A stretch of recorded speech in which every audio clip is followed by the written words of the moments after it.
where we're detecting a before there's a gunshot. So this is kind of important because now we don't have to wait for somebody's body to hit the floor. We can detect a gun as soon as it enters a scene, which is really kind of important.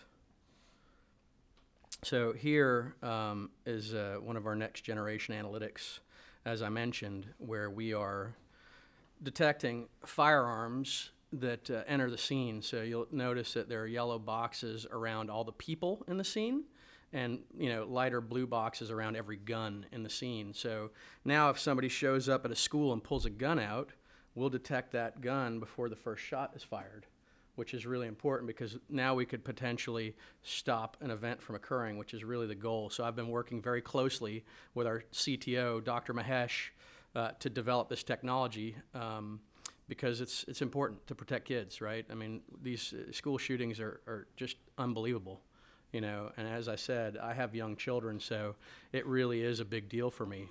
Guns are not gonna go away. So being able to detect them before any kind of incident is really kind of important. So this was the first video that we worked on with our team up in Boston at our Analytics Center of Excellence. And then the next one, hey, go back. We introduced some more objects. So you notice that, the gentleman in the foreground there is carrying an umbrella, but we don't care about that. But myself and my sales engineer, Donald Cooper, who's in the background, have guns, and we're detecting those guns. And again, it's so that we can have advanced notification of one of these objects being in a facility that we don't want them in, right? So that we don't have to worry about somebody sneaking a gun into a school. As soon as that gun becomes visible, we get instant notification, which is really a big deal. So, Tino mentioned we do a lot with schools. Fulton County was up here recently, and they talked about what they're doing with the Avigilon and how it helps them protect their students. And I'm going to play a really quick video case study so you can hear it directly from the school system instead of out of my mouth, and get an idea of why they're using us to protect their kids.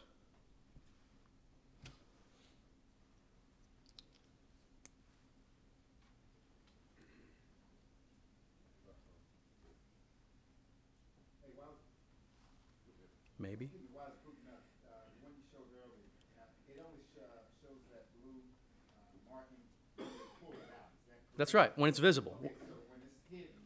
It's hidden. It's visible. Right. All right. Yep. So, and if it were holstered for the, law enforcement, right? We're not going to pick it up on, school police if they're walking around with a gun, all right? But if somebody shows up in a scene and pulls a gun out and they put it in any position other than holstered, we're going to know about it instantly so that we can respond in real time. Well, I may... I think it's important to talk about the tie back in with the first amendment. Yeah. Being able to take that alarm. Absolutely. So, who knows what's going on here? We'll try this again. Looks like it's downloaded, but apparently not. So one of the benefits, with the end-to-end suite that we have with Motorola is being able to tie these alarms back into a mobile device, a Lex 11 that a law enforcement officer would carry. And, we can push alarms right to that device so that they know what's going on and they have situational awareness of the events that are occurring in the school. So it's really a force multiplier for school resource officers or, school police to be able to respond to these events in real time. And I apologize if you guys want. I can send a link to this, but it doesn't look like it's going to play. I just have just a question while we're thinking about it. How many cameras, or what does it take to be able to do that? So it depends on the school. All right, the architecture is really kind of important. Some high schools are always typically going to have the highest camera counts just because they're normally larger buildings, and they have higher risk. Okay. So, generally speaking, in a high school, you're going to have around 100 cameras, give or take.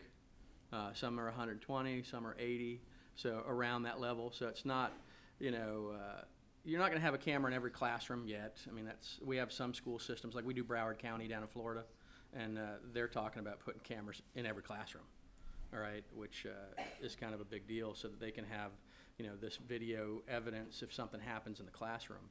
But so far, Fulton County Schools isn't looking to put cameras in the classroom. So, you know, for them, it's more about surveilling, you know, the school and being able to proactively find people. One of the technologies that we have that's exclusive to our end-to-end solution is a technology called appearance search, where I could click on Rick and say, where did Rick go? All right, and it searches every camera at the school for people that look like Rick. So we've just released a new update to that search where now I can search based on a physical description. I'm looking for a male with gray hair and a blue upper body, all right? And then it's going to show me results that look like this. This is the Google search for video surveillance. So if there's an event that occurs at one of my sites, I can start to enter this data and very quickly sift through terabytes worth of data to find the relevant objects so that I can respond much faster to these events that happen at my site. That is one of the things that Fulton County Schools loves about our solution, because they can find a kid like that. All right, all they can do is click on the kid, where to go. All right? Okay. The same thing if there's an active event going on at a school, I can click on anybody in that event and say, where are they now? All right, and then I can send the right people in there. And their school police chief was talking through that in this case study, which is why I wanted to show it to you. Okay. Is that Chairman Benton blinking down here? Okay. Go ahead. It sounds great. What kind of cost are we looking at? I mean, what does well, let's just do what Fulton County's got. What did it cost them? So they're using SPLOST money to upgrade their systems. Okay. And they're doing, you know, 18 to 20 schools at a pop. Okay. And if I'm not mistaken, the total project cost for them, and we could look, it's public record, is around $5 million for, you know, 18 schools. But again, we want to look at that to verify. But I mean, it's not terribly expensive. I mean, one of the reasons that Motorola recently acquired Avigilon is we're the fastest growing player in this space ever. And it's because of what we can do to protect kids, right? We have technologies that nobody else has and allows us to do things that nobody else can do. So they use SPLOST money to pay for that. Yes, sir. Okay. So, I mean, aside from like a Fulton County Schools, I mean, I do most of the large enterprises in the state, Delta, Coca-Cola. I mean, they use our technology globally for the same reasons. Schools are just near and dear to my heart because kids don't deserve what they're getting right now. So just following up what Chairman Benton said, so you could use this just to see if someone was in the school that shouldn't be there. I mean, not necessarily they have a firearm or whatever, but if they're just not supposed, they're not registered or have a. You could. There's some other components that we'd bolt onto that, like facial recognition, all right, where we could go, you know, I want to see if Rick's here. And I show a picture of Rick, and then it searches the cameras. No, he's never showed up, all right? So I talked about doing that with Forsyth County Schools, which we just recently upgraded their system, all right? And they wanted to do facial recognition to try to avoid another Parkland event where a kid that's expelled shows up at the school. That is extremely expensive, all right? The licenses for the facial recognition software, about $9,000 a camera, all right? So think about that, extrapolate that across a school that maybe has, you know, 4 primary entrances, potentially, right? It gets very expensive very quickly, all right? But I think that in the next 18 to 36 months, it would not be unreasonable to imagine that schools are starting to do this based on these threats, okay? Okay, thank you. It Go really ahead, is you a can. big deal. Yeah. So, sorry, can't show you guys videos. Any other questions as it relates to protecting students, you know, using the technology that we've talked about briefly here?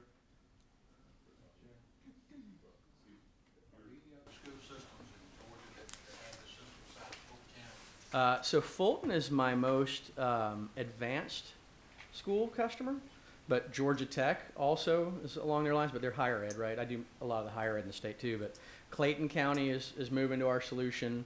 We just picked up Forsyth County, Marietta City Schools, Fayette County Schools, I mean, Calhoun City, Tryon City, Cartersville City. I mean, we're starting to really have a much larger impact in how they're able to protect the students. So people are starting to adopt the solution at a much more rapid pace. I did not see a brochure or anything from y'all, but do you have any handout or anything? I didn't bring anything, but I'm more than happy to send any documentation that you guys want. We have a plethora of documentation. And, you know, we just included the case study in our little education flyer to talk about what we do specific to that space. Chairman, we could get him to send that to you if you send it out to us. Absolutely. Yes, sir, we will. Chairman Lumsden. In regard to the way the system works, is it, you say it depends on the cameras? Is it's not like a metal detector? That's correct, right? So it's not like a radar, nanometer wave radar device where you could do that to detect guns that are concealed. Right. Okay. Right. This is, visually visible gun, so not obstructed. So if I come in with a backpack and as soon as I pull a gun out of the backpack, Okay, so the gun has to be it has to be physically, visibly present in the scene. visibly detectable before it can, before the system will identify. That is a fact, all All right? right, thank And you. to be clear, what I showed you guys are our next generation analytics. These are in development now, and I've been working, like I said, very closely with our CTO to develop these because of what's going on in the school space, all right? So I asked him earlier this year, why aren't we detecting guns yet? He said, I don't have enough data. I said, I'll get it to you, right? Thank you. Yes, sir. Continue on. Yeah. So that's it. Yeah, and so let me make one comment. So the importance of the camera at the same time is the back-end solution. So the camera is the hardware, capturing the video and what is actually going on. The dispatch, so you've got a live dispatch person. You've got a live dispatch person monitoring, however they want to have it set up, 2 or 3 screens of what is going on actually real time. So they're capturing the real-time evidence, but you have someone there. And the video that we're going to show you, there's an orange button, so you can actually have the button push. It alerts people there at the school. At the same time, you have someone at the dispatch being able to dispatch other personnel to come in and assist at the same time. So you're not waiting for anyone to do any kind of 911 or the 90 seconds where it takes someone to call and then call back. You actually have everything real-time immediately, and you're not waiting on anything else to happen. So, and it is truly unfortunate that we weren't able to play that video case study because the executive director of school safety for Fulton County Schools talks about how they have partnerships with their local jurisdictions and they push that video content to them so they have situational awareness of what's going on in these schools. So Fulton County is working with all the surrounding municipalities so that they can get these people on site as fast as possible with eyes on the scene so they can respond in the best way possible. Go ahead. Okay, that dispatch that you just talked about, is that sort of can it be centrally located, i.e. at one school that monitors maybe 3 or 4? It therefore, could. In fact, save again, resources. I'll reference that video. It shows Fulton County Schools Emergency Operations Center where they monitor all the schools, okay?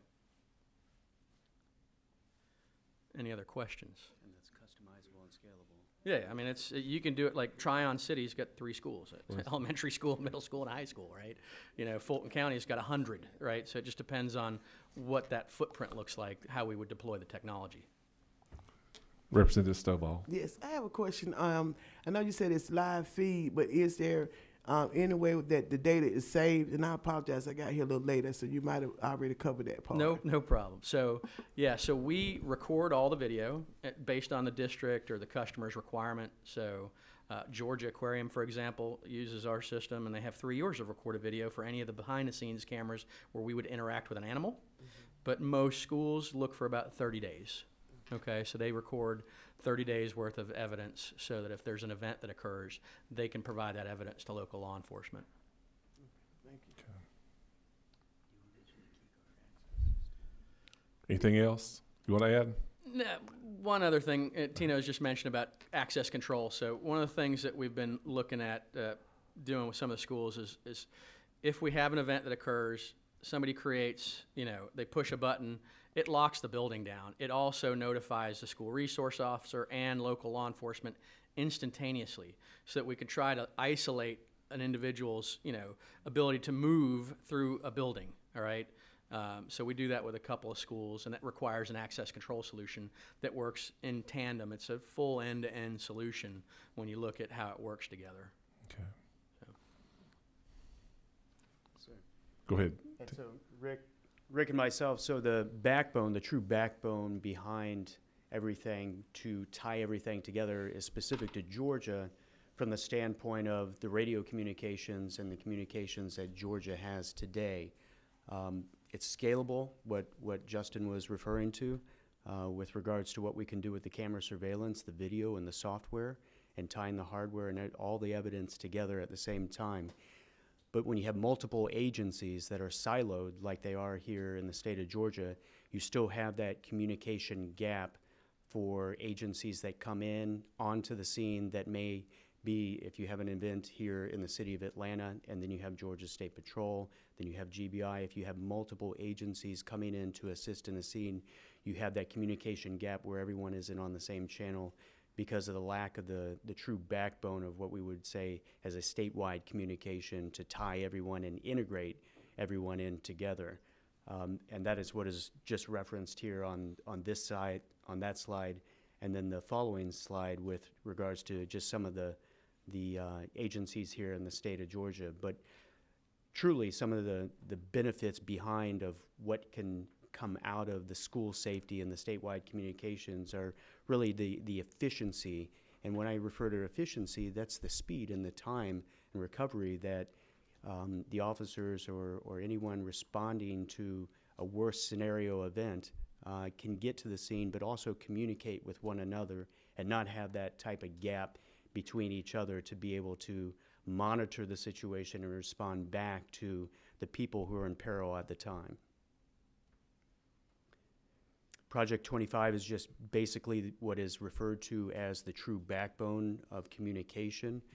The state of Georgia has several P25 systems. These are regional systems throughout the state of Georgia that currently cover roughly about 75% already of the population here in Georgia.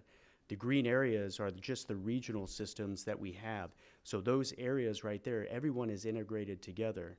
What would fill in those gaps is having green completely throughout the whole area, which would look like some of our neighboring states, i.e. Louisiana or Mississippi, who have a true backbone, which is their statewide communication network, P25, that communicates and allows all their agencies to come together as one and be able to talk seamlessly together. What that would look like essentially for connecting all of Georgia together is we have basically some challenges, but no challenges are different than any other of the states that exist in the U.S. today. There's only 6 states left that don't have a statewide radio communication network. Georgia's one of them. Alabama, our neighbor next door, also does not. Florida just signed on, and they are going to finish theirs out, so that was just recently completed RFP, so they'll have a statewide network that's going to be built out here over the next decade. This is just another area, Tennessee, who also has a true backbone, as well as South Carolina, some of our neighboring areas where they have full coverage amongst their agencies. And I just was gonna say that this is important from the standpoint of what, you talked about the dispatch center, and I'm sorry, I'm Rick with Motorola, Rick Rigsby, I apologize. But the common communication core for when that does happen, right, it's what Tino showed in the map shows the coverage that you currently have where we have, common interoperable radio communication systems. I believe this County of Douglasville is about to come on to something like that as well. But there's large parts of the state that's not existent. So that's when the challenge is, what happens in a county in North Georgia or a county in South Georgia that's not on a radio system like that? How do we respond efficiently and effectively so that when we do have a camera hit or something does happen, that everybody can talk and be on the same system to be able to respond? So that was kind of the tie-in together. Motorola's made a lot of investment in public safety and first responders. That's our business today. A lot of people think Motorola, they think of a cell phone. The reality is we've divested everything except for public safety hardware and software. So starting from a TipSoft software all the way to the end of a judicial software solution, Motorola is in that space. That's why we acquired Avigilon to really finish that solution. So we feel like when you talk about school safety and you talk about officer safety and talk about public safety, that's what we do, and communications has always been the backbone to that. It's one thing to see it, it's another thing to respond to it. And so we feel like that's very important. I don't know if you're going to show the video or No, it never come through. Never came up. So, Mr. Chairman, appreciate the time on behalf of Motorola as well. Any questions, we're happy to answer and would like to continue the conversation. Chairman, Nix, is that you blinking? Chairman Benton, okay. Final question on this radio communication. What type of communication are you talking about? Where they've got a mic and or they have an antenna on each school, or?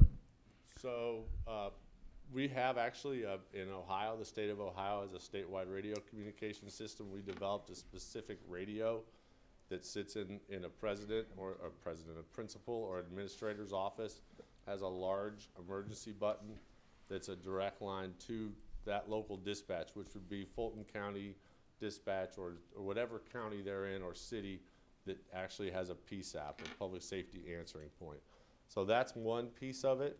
I think the other part of it is that there's all types of communications that happens on campus today, right?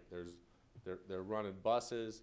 There's teachers communications amongst themselves. There's administrators communicating. Sometimes radios, sometimes not.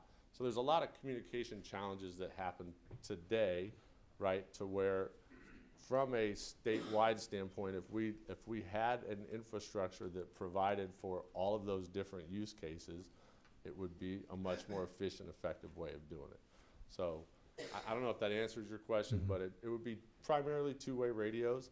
There's now FirstNet. I'm sure you've heard of FirstNet. That can interoperate and provide a channel for maybe a superintendent or somebody like that outside of a school resource officer. One thing that Justin didn't mention is what on standpoint is you could literally not lock a school down, but you could have real-time situational video on a school resource officer's cell phone type device, real-time when a door opens, right? So this door is not supposed to open from 8 to 12. It opens, it sends him an alarm, he sees the video, that's Mrs. Jones.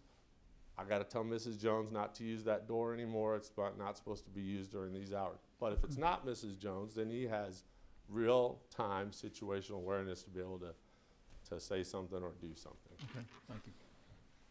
Brian? Mr. Representative Prince. Okay. Just one question, and I didn't see that up there. And I talk about the backbone and things like that, and having put in a couple of networks in my day, mostly military. You didn't talk anything about bandwidth. I didn't hear anything about bandwidth. And then when you talk about all the schools across the state, we have this rural broadband issue that we have here in the state of Georgia. Are you guys tied in with any of that, or I mean? Two things. Number one, there's the bandwidth of the radio system, or a radio system would be voice traffic. So that's designed into that. From a moving video to an officer standpoint, that's when I was talking about like a FirstNet. If you've heard of FirstNet, it's a nationwide designed data network for public safety that will allow that type of bandwidth. So that's what it's designed for.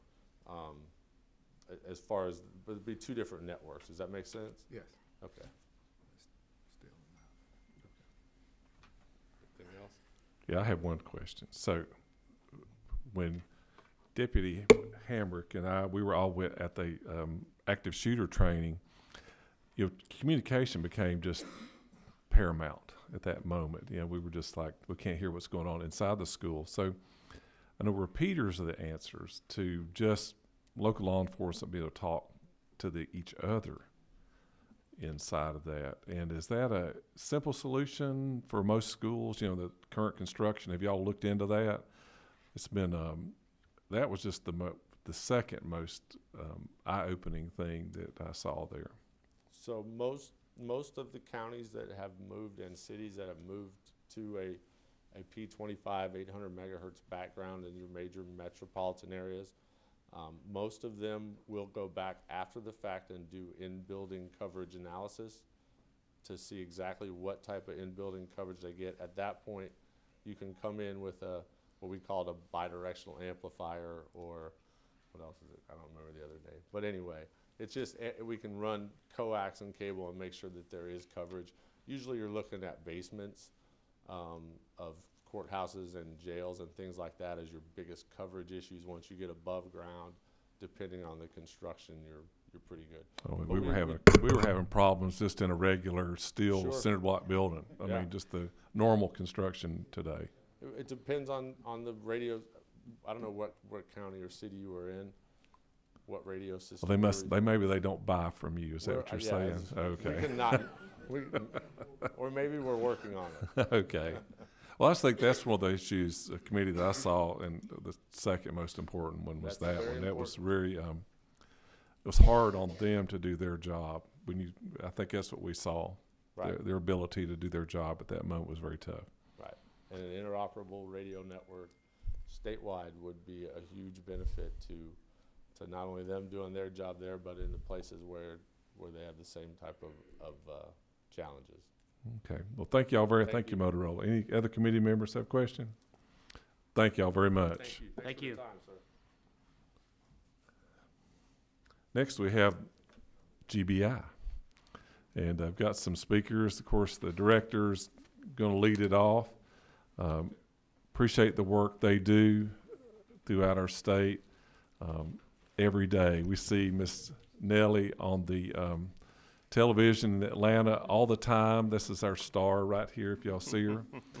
And many times unfortunate situations, but they just do a great job, and we really appreciate them on that front line protecting Georgians everywhere. Director, Yes, sir. thank you. Mr. Chairman, members of the committee, a few weeks ago, the FBI hosted a summit at their headquarters on school violence. And they invited different organizations to come and make presentations. GBI was asked to come and present to them over how we handle information, threat information coming into the Fusion Center. Fusion Center is a multi-agency intelligence unit on steroids. And we receive threat information from across the state of Georgia. And then we have a process on how we vet that information and get it to local authorities so that it can be handled and an intervention can be made, because one of the key elements of protecting our schools is an intervention of a threat before something happens.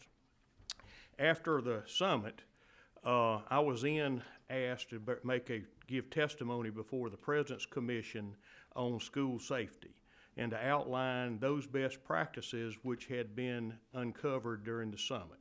And I've asked Andy Mossman, who is our Assistant Special Agent in charge with the Fusion Center, to come and give an overview of the best practices that were identified at the national level and to see what is applicable to the state of Georgia that we can utilize. Andy? Thank you, Director, and thank you to the committee for having us here today. I'll try to be brief because I know my time is limited here. So I want to focus on about 3 different topics here today with you. One of them is how we handle and triage tips and leads about potential school threats and what kind of system we would recommend building for that. The second is physical security. I'm only going to touch on that briefly because I believe that with Motorola and some of the other speakers here today, they'll cover that in detail. But the last thing that I really want to focus on is multidisciplinary threat assessment teams and how those may be leveraged to enhance school safety in Georgia. So very, very briefly, and y'all have these in your handout, just some brief statistics. There's been an overall increase in active shooter events since 2000, about 20 incidents per year over the last 4 years. The number of fatalities per incident has increased. There's a variety of reasons for that, but the big reason is active shooters are learning. They study these. The average preparation time that a shooter spends is 6 months to 2 years in advance of the event. So they know everything we're going to do. They know everything the school's going to do, and they account for that. A handgun is the most powerful weapon that is used in the overwhelming majority of incidents. And this is a key stat. If you get nothing else, there's 2 stats that I want you to get from this. And one is 60% of active shooter incidents are over by the time police arrive. The average response time for law enforcement is 6.5 minutes. The average incident is over in 6, which means we're not there. So solutions like what Motorola is talking about and others are very vital for getting communication to first responders immediately at the onset of an incident. When police do arrive on scene and engage the shooter's effectively stopped 100% of the time. Every time we show up, it's over. Whether they surrender, whether they fight it out, or whether they flee, we solve the problem when we get there. On average, and this is the other key fact, 6 bystanders observe pre-assault indicators in advance of an attack but never report them. I mean, 6 people in every single active shooter incident that has ever been researched, there's been at least 6 people that have come forward after the fact and said, I was uncomfortable, I thought this guy may do something, but they never contacted law enforcement. So that goes to the crux of my first point. Can I just ask on that one, and you may just say, I'm going to talk about that later. Okay. Rick, is that because there's just no easy method of them communicating, those 6 people you described, to a funnel is the best word I can use that gets attention? Is that it? I mean, so there's a variety of reasons, and that's some of the polling data that both FBI and Secret Service did in their research of these incidents. So there's a variety of reasons. When we talk specifically about school safety and we talk about schools, frequently I think 80% or more of those bystanders are peers. So when we're talking about school shootings, there are other students in the school. So when we talk to kids in particular, they say 2 things every single time. They don't report because they don't want to pick up 911. Okay, they're not going to call 911. If a kid can't tweet it, text it, type it in some way, they're not going to communicate. I talk about my daughter all the time. I can holler down the hall, hey, it's dinner, come get it. But as soon as I text her, she comes out of her room and sits down at the table. And that's just how kids want to communicate these days. So the reason that we're not getting it and the reason we're not capturing it is because we haven't built systems that cater to the population that's not reporting this. And so that is vital, and that's what we're talking about. So when we talk about a dedicated reporting system being a vital component of prevention, we're not talking about replacing 911. 911 centers are the absolute best method to report imminent danger, imminent threats. Absolutely the best, by far the best way. They're going to get people there the quickest. There's ways that we can enhance that. I know some jurisdictions, Fulton County, have added a Facebook capability or a social media capability to contact 911. There's some things like what Motorola is talking about, putting a button or an app in every teacher's hands in every single classroom so that they can hit a panic button, the modern version of a fire alarm, right, in a school where they can notify every single law enforcement officer in the jurisdiction immediately. But when what we're talking about is capturing those 6 bystanders. So what the GBI has done in partnership with GEMA and Georgia State Patrol is we've developed an app or partnered with See Something, Send Something to create a mobile app that the public can use. To report suspicious activity, whether it's related to school safety or terrorism or any other threats, general crime. And basically, you can download it on iTunes or the App Store. And a student sitting in class kind of go under their desk, and if they see something suspicious, they can send a message or take a photo or a screenshot, and they can send it to our watch desk 24/7. And we have a team of analysts sitting there monitoring this real time. So as soon as that app comes in, it comes up on their screen, and they can immediately handle and triage that information and get it to the first responders in the identified jurisdiction. And a good example, if you see this image here, this was from last Thursday. This text, this was an image from See Something, Say Something. It says, you better leave the school today at 3:30, and on the 31st, this high school would be getting shot up. We got this at 1:15 in the afternoon to our watch desk. Another student had shown them their cell phone where this was an Instagram post, and the reporting student took a photo of that and sent it in through the app. In 15 minutes, we had the student identified and in custody and had recovered a weapon. In 15 minutes using this app. Now, this kid was sitting in class in the school, and when we made contact with school officials and law enforcement, they're like, how did you get this? And it came through the app. And what's interesting is that student didn't go to their teacher. They didn't walk down the hall to the principal's office or the SRO's office. They sent it through an app. And this is what we're talking about, capturing information that wasn't captured before and developing processes to get it to those that matter, our partners that are our school resource officers, local sheriff's departments, and making sure that information gets followed up on. Go ahead, sir. Just 1 second. So that information is going to the Fusion Center. It is. It goes directly to an inbox that is monitored in real time by our 24/7 watch desk. One of the big needs that we have for that is we're operating 24/7 and have been since August the 1st We actually began the watch desk and training in February 2018. We've processed more than 1,200 requests for criminal intelligence information statewide since July. That's a lot. That's everything from, hey, can you help us find a murder suspect, to school safety threats. We've processed over 596 tips related to potential criminal activity or threats this year so far. There's been 231 citizen reports of criminal activity, mostly drug-related. We've had 98 spurious or unactionable reports. That means it's not really related to law enforcement at all. We've had 95 threats to life. That's not related to school threats. That's just someone either threatening to hurt themselves or somebody else. And we've had 172 school threats. We've triaged 172 school threats this year. And with that, we've also layered over our GBI Regional Terrorist Specialist Program. And what that is we've identified agents throughout the state to support local law enforcement.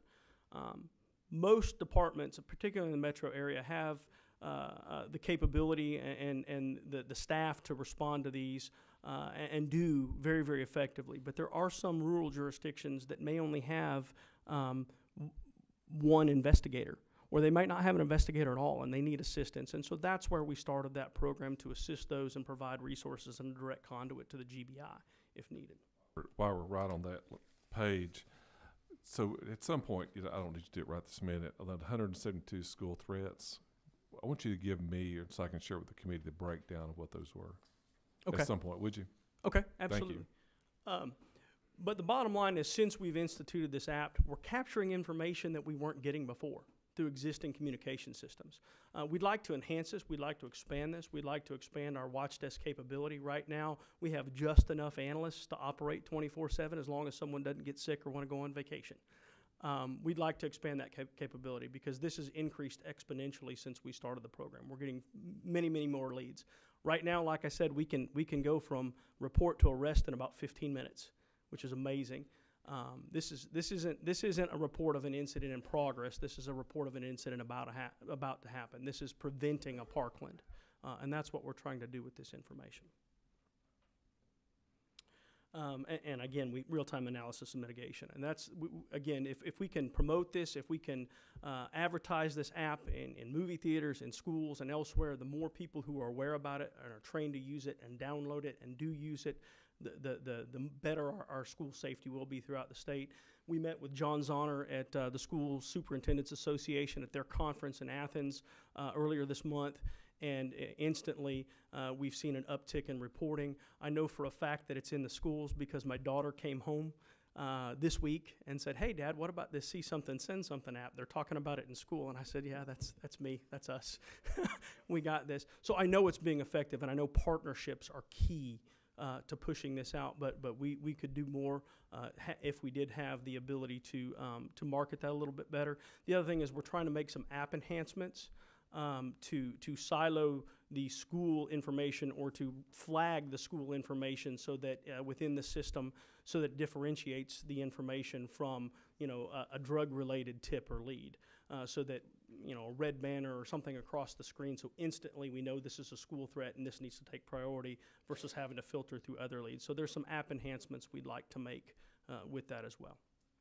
Are there questions about that? Chairman Ballinger.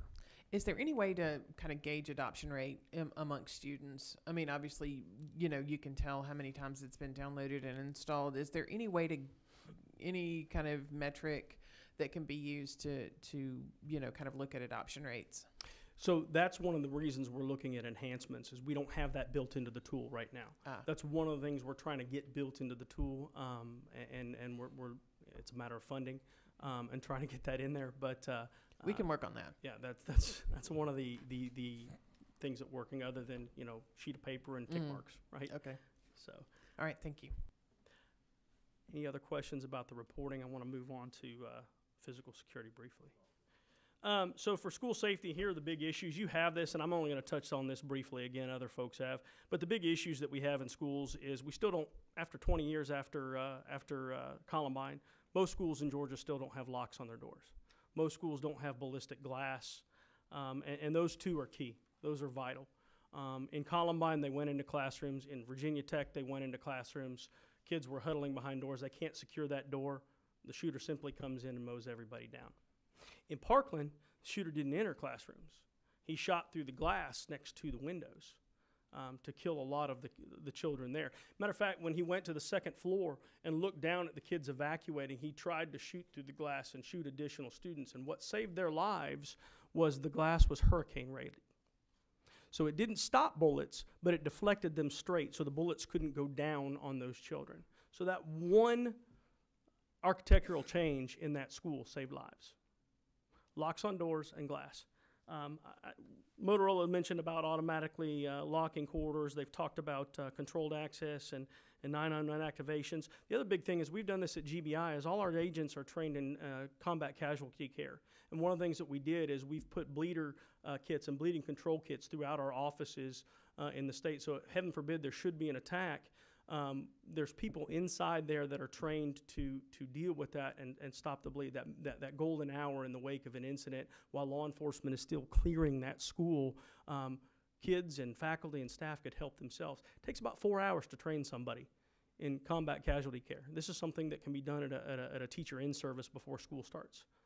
So these kits could be placed throughout schools and would have a big impact on that safety. The other big thing is drills. We still train on fire drills, but we're only mandated, or we only do maybe one active shooter or school safety drill per school a year. So increasing the number of drills and the training for students and faculty and staff would be very, very helpful. That's really all I'm going to get into. And then the silent or remote E911 systems, I mentioned that briefly. This is really where I wanted to spend most of my time, is on multidisciplinary approach to school safety. Myself and my partner, Bill O'Brien with GEMA, we're working together and with the School Superintendents Association to develop a strategy on this and push this out in the School Superintendents Conference next spring. What we found is in most of these incidents, and I was speaking with some of my partners at Board of Education, there's a disconnect between law enforcement. And it's generally, it's not because of, it's because we don't understand kind of what each other does day to day and what our needs are. And so all this is a program to encourage cooperation in advance of these incidents, to understand what schools' protocols and plans are. And I think Bill's going to come up and talk about standardizing plans and so on and so forth. But that's important for the schools to understand the plans, but it's even more important for law enforcement to understand what they are, so that we can tailor responses and work together to have the most important responses. So what we're talking about is developing multidisciplinary threat assessment review boards and action teams to balance education, enforcement, and treatment. And what this looks like is you have a board, and it's typically your superintendent, your chief or sheriff in the county that has jurisdiction over that school. You have a mental health representative that represents all the schools, whether it's a head counselor or somebody that's responsible for that program for the jurisdiction. You have a representative from GEMA and from probably from the GBI for the information sharing purposes, and any other partners that the school board determines that are needed. And what these boards are in every single district is oversight and planning. They collect the school safety plans. They make sure they're done. They mandate the training. They provide direction and guidance. But then with that, each individual school has an action team. And an action team is simply an SRO, a principal, and the counselor. And what their job is when they detect an at-risk student, they have some protocols and some solutions available to them that are everything from counseling to suspension to arrest the kid to whatever it is, given a threat assessment. And these have been used very, very successfully throughout the United States. In Virginia, I know Indiana uses them, California, and there are several other states that have adopted this program. And what it is essentially we're planning on the front end for success on the back end. These are student-centered. These are focused on doing what's best for the kid, but balancing that with what's best for all of the kids, for their safety and security. So again, we talked about the boards to develop, implement, and review safety plans. For the action teams individually in the school, they review and address at-risk students when warning signs are first detected. Okay? We use a threat assessment tool that's based on empirical research to arrive at possible or solutions or things that we need to do in response to that child's risk level, and we provide a coordinated response to school threats. I say must be mandated. Really, they must be authorized. There's some things in state law that prohibit teachers and same thing with medical professionals from sharing this information. But the key is, you know, in Georgia, if we see child abuse as educators, as law enforcement, as doctors, we have to report that. We must. There's a mandate to it. But there is no law that says, hey, if we see a kid that's threatening to shoot up a school, that we have to report that. There is no law in the state of Georgia that requires or encourages or authorizes a teacher to say, hey, I'm seeing some at-risk behaviors, report this to law enforcement. So we need to require, encourage, or authorize or empower, basically, folks to report these threats, weapons, and violence, and there needs to be a process for that. So what other states are using? This is from Virginia. It's a threat assessment tool. And it's used by school action teams to triage it, and it's basically a form they fill out. And as they go through this form, they check different boxes, and it scores it. And based on that score, we can arrive at some decisions on what we need to do to either help that student or protect the school itself. So it ranges, is this a kid that we need to help, that we need to provide some additional services to, some educational opportunities, or is this, hey, we need to start sheltering in place, we need to bring law enforcement in. Again, these are just 3 pages. I think it's a 10-page tool in total. It involves an interview.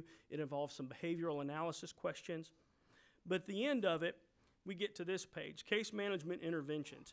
And based on the level of risk, I know it's difficult to see. The top one is imminent risk threat, high risk threat, moderate risk threat, low risk threat. And within there, there's certain things that check boxes. Hey, did you do this? Did you do this? Did you do this? Did you contact law enforcement? Have you locked down the school? Have you done whatever? So what this does is it offers a risk-based intervention options that balance the school safety and the student assistance needs, but also from an administrative standpoint, it shows that, hey, we recognize that there was a problem and we did something about it.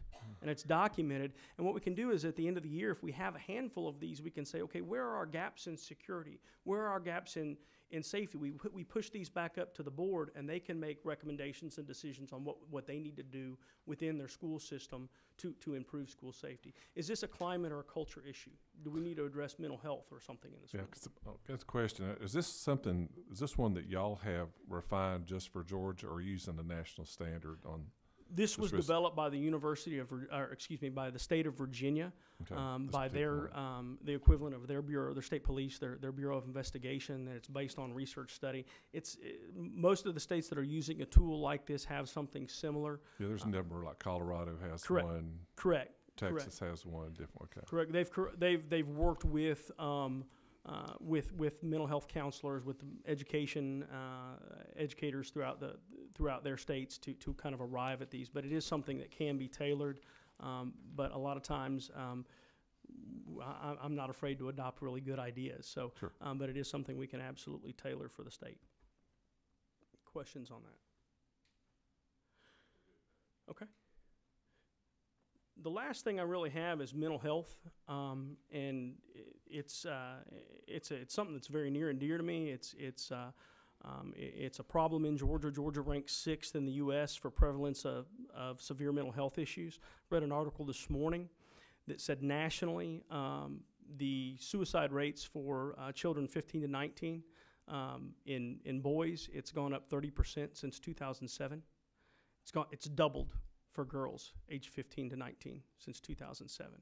And that's critical because one of the consistent things we see in school shooters is depression. We see it all the time. In Georgia, there's been more than 211 youth suicides in the last 5 years. It's a concern that we have. It's something that is on the high priority for GBI to look at prevention strategies. It's one of those enhancements we want to make to the See Something, Send Something app is to build in a component there that if someone needs mental health, that it can create an immediate referral to a Department of Behavioral Health, and that they can reach out and make contact through the app to a mental health counselor and get help, not from law enforcement, but from a qualified medical professional. 76% of those who died in a violent encounter with police suffered from mental illness. 76% of those who died in a violent encounter with police. In other words, officer-involved shooting suffered from a mental illness, which means it's critical that we address this issue. 62% of all active shooters that survived the incident and could be interviewed had a mental illness, but were still able to obtain a weapon. OCGA 1611-129 prohibits recent involuntary inpatient mental health patients from obtaining a carry license, but does not prohibit weapons possession. This was something that the state of Florida looked at and recently passed legislation this last year in the wake of Parkland is looking at that. But there is no specific law requiring mental health professionals in Georgia to report inpatient admissions to law enforcement. There is no law mandating law enforcement seek injunction against a mental health subject. But when we do, we have to follow certain judicial process. We have to get a hearing in front of a Superior Court judge and follow through with that. There is no law requiring law enforcement to enter a mental health subject in NICS. That's the National Gun Check Registry. We do. I mean, we're going to do that if we go through the trouble of going to court and taking someone, but there is no mandatory minimum time period or anything like that's associated with that. Existing law is cumbersome. I've dealt with this before. Personal experience, I had a case where we went to interview a witness, and we knew she was in the house. The door was cracked, and when we walked in, she was hanging from the banister. She was afraid for her life by the subject of our investigation. We were able to get her to safety. We got her to Grady and got her into some treatment. But within 1 month of getting out of treatment, she had taken her own life again. And she was successful that time. But the point is the process is very cumbersome. When I'm on scene there to do an interview, it wasn't a here, call an ambulance, and she goes there. We have to have, as law enforcement, we have to have a criminal predicate. They have to have committed a crime. This was a witness. I needed to get her to help. She had to volunteer to go get help. Luckily, in the first instance, she wanted to get help. But to mandate someone, there's a lot of restrictions on that. So that's one of the issues that we face in law enforcement when we encounter kids, that there's obviously depression, but there's also these risk factors. Maybe they've threatened to shoot up a school. Maybe they've demonstrated they have the means to do so. What can we do about that? In the Parkland instance, he was 18. There are some solutions. Temporary protective orders for an 18-year-old student would have prevented him from getting a gun. That is an option. But something is we might want to consider some legislation that balances the gun control with the mental health, but also preserves people's rights, due process. I know you mentioned at the very end, the shooter was 18, but oftentimes we're obviously dealing with children that are children, and their parents are obviously those decision makers. So can you offer any solutions on how we can partner better with parents to stress the importance of getting help and getting those services that they need? I think you hit the nail on the head. I think that's where our multidisciplinary threat assessment teams come in play. And I didn't mention it earlier, but on the boards, I would encourage, if we adopt these, for those boards to have a representative of the Parent-Teacher Association. Because I think one of these things that these boards do is they push out, number one, awareness and training. We talked about peers being the group that recognizes these warning signs and indicators. How many of your kids have said they've come home and had a class on warning signs and indicators of potential terrorist activity? None of them, because the program doesn't exist. Those are the type of things that we can implement. We can be training parents and teachers to recognize these symptoms, signs and symptoms, and through this process of these multidisciplinary teams, because they involve counselors, we can have some research-based solutions for how maybe best we can help these kids. And I think that's where those boards come in. Well, because our school counselors don't oftentimes have that mental health training. Right. They're trying to get junior into the great college and get those kids ready to take the SATs and all of that sort of thing. But a lot of times that mental health piece is missing from the training and education that our school counselors do have. Do you have any thoughts on how to fill that gap? Because a lot of times, our school systems really aren't equipped to offer mental health services. And a lot of times school counselor is almost a misnomer because they don't have that mental health piece. Can you speak to that? Somewhat. Again, I'm not a mental health professional, but within the terms of how that might look is, you have to use the resources that are available to you. I was talking to one particular school superintendent that said not only does he not have a school counselor, but there's no mental health services in his county. And that's a big issue. At that school superintendent's conference, they had the current or the recently former superintendent of Sandy Hook. And one of the things he talked about is the biggest issue with these students is isolation. And so my recommendation to this school superintendent in Georgia was look at ways to help that student not feel isolated. And that's Boys and Girls Club, Big Brother, Big Sister, mentoring programs throughout the community, or be a mentor. Use our SROs. I know a lot of the SROs in schools act as mentors to these kids, and are a way to break that pathway of isolation to help that student feel needed, wanted, and important. And unfortunately, we need more mental health resources. That's the biggest solution. We need more counselors that have that training in school, and it might be just taking those existing counselors and offering that training to them. Okay, thank you. Chairman Benton. It's me. Oh, you're 24. Okay, there you go. Yeah. Chairman Thank you for Dempsey. that. I'm looking forward to, I mean, there's some really important, I think, people in our room that are going to bring even more forward on that same message you're talking about, particularly the Department of Education, just a little while. Gary McGivney has been very active in this, and I know Director Keenan and I, participating in the Georgia Children's Cabinet, have often, this is a frequent conversation, has been high on our current First Lady's agenda. I do want to make you aware, you mentioned something I thought was really interesting, that you talked about a connectivity, a way with your app to connect to another. So GCAL, our Georgia Crisis Line, we did fund them this last year to build an app that is almost ready. I've seen some of the preliminary work on it earlier this week, as a matter of last week, end of last week.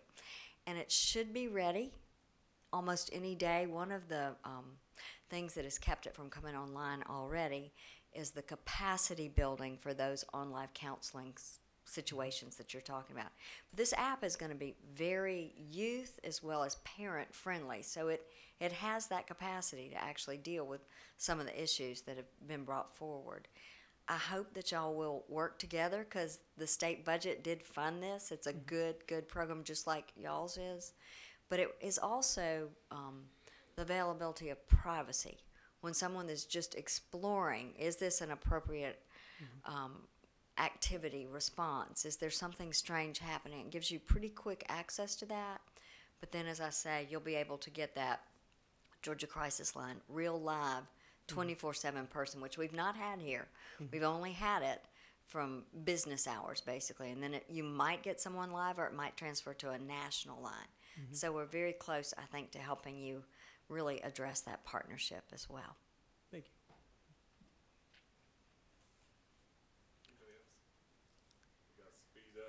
I appreciate your time. Thank you. All right, thank you.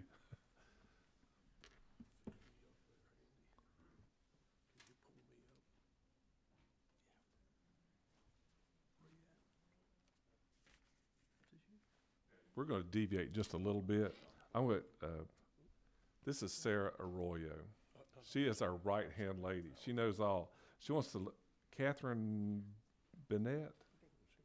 Bennett? Hey, come on up. We're going to let Catherine go. She needs to go somewhere. So if you wouldn't mind, Bill, we appreciate it. And just, Catherine, tell us your name and who you're with, and we look forward to hearing from you. All right, thank you very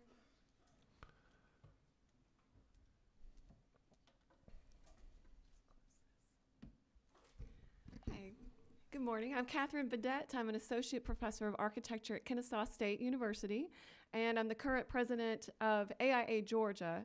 I'm here to talk this morning a little bit about how school safety relates to the design of school facilities and school environments.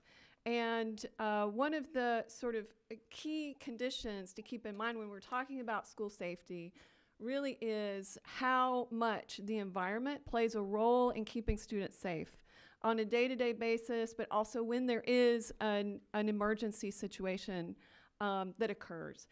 We've heard this morning that there's some startling statistics that if there is an active shooter incident, an assailant at a school, you have about 6 minutes before the incident is over, and that's an alarming amount of time.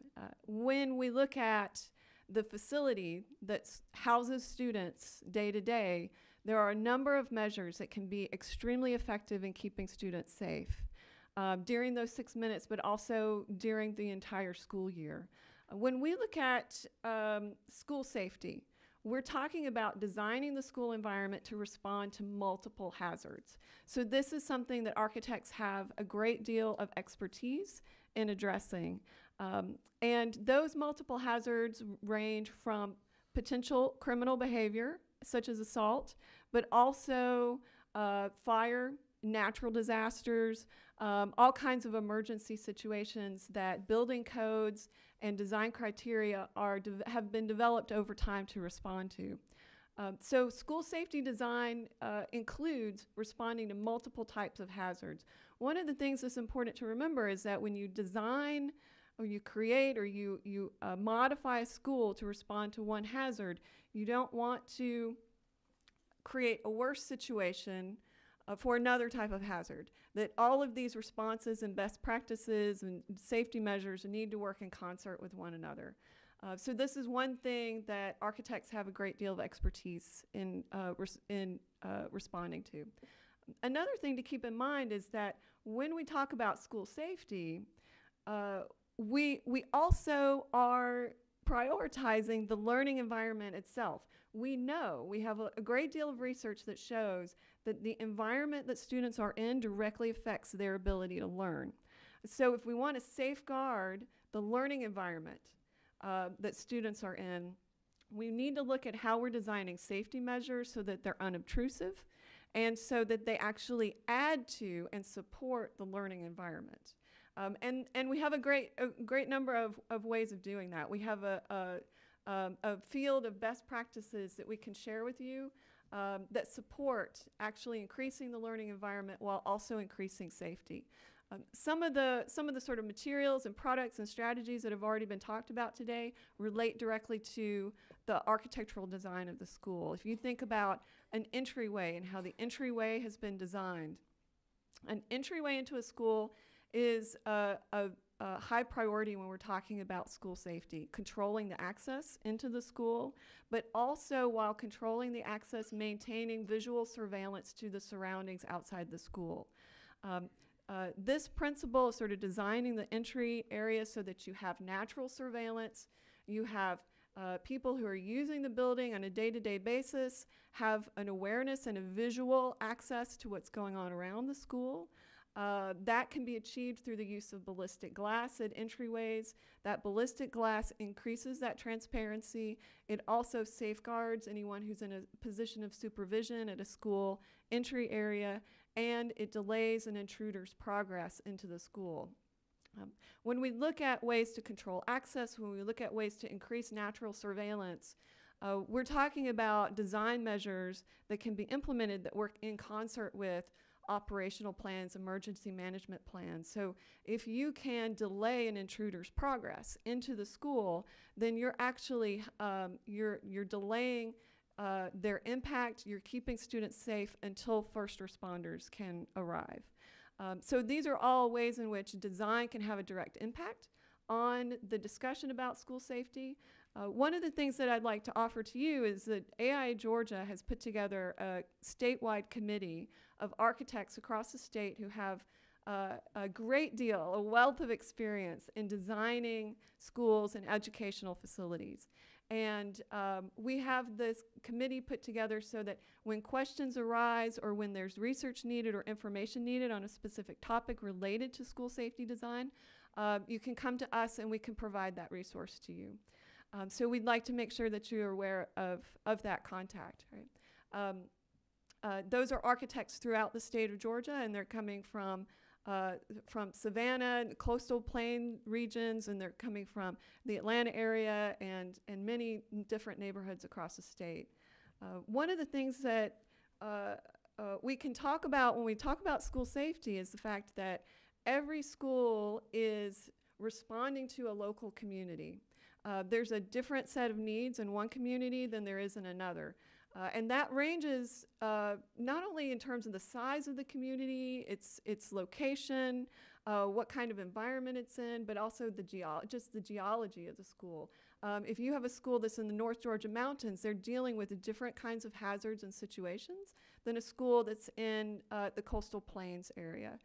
So geography, but also the local environment and the needs of the community make looking at school safety really an issue that needs to be addressed in a case-by-case basis. So when we talk about best practices in terms of school safety design, we're talking about strategies, research that's been done that can be applied differently from one case to another. Controlling the access point into a school is an example of one best practice, but also just increasing the amount of natural surveillance throughout a school facility is another best practice. So this happens from the inside of the school looking out, creating a kind of eyes on the street situation where everyone who's using the school has an ability to sort of see what's going on around them and participate in making that environment safe. But also it happens inside the school itself, right? If you have more glass and transparency between spaces, then you have teachers and staff who can extend their vision from one space to the other and maintain supervision over students while also allowing students the freedom of movement and the kind of natural activities that they need to be able to take place in during the school day to benefit their learning. One of the speakers that we heard from this morning talked about how you can, how much time you have to respond when a situation arises, and what are some of the conditions inside the school that students are sort of facing. One of the best practices that we've seen in school design, in addition to controlling the access points and developing natural surveillance outside and inside the school, is developing areas of refuge within the school. And areas of refuge can be added not only in the classroom spaces, but also in hallways and circulation areas, lobby areas. And one of the nice things about developing areas of refuge in a school is that those can actually double as gathering spaces that decrease isolation and actually encourage students to engage with one another and interact with one another. So one of the things that we see is when we look at school safety holistically, we find a lot of opportunities to design situations that use the right products in the right places in the right situations that help to best keep our students safe. And I'd be happy to answer any questions that the committee might have about school safety design or the committee that AIA Georgia has put together. So.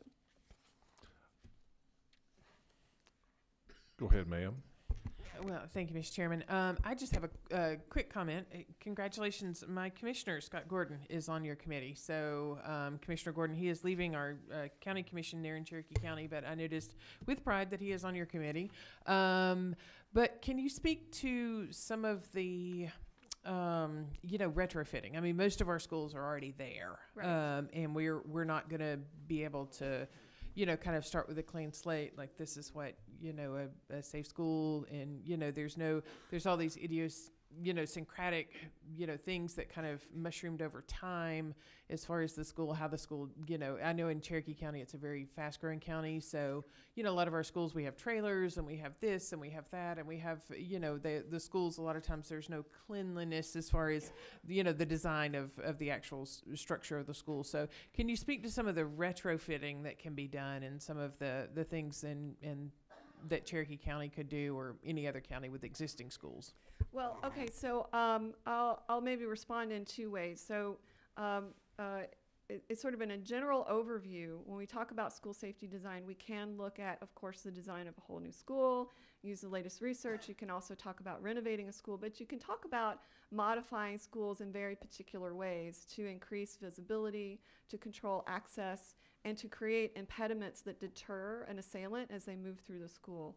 And so those can be very sort of strategically placed design interventions within an existing environment.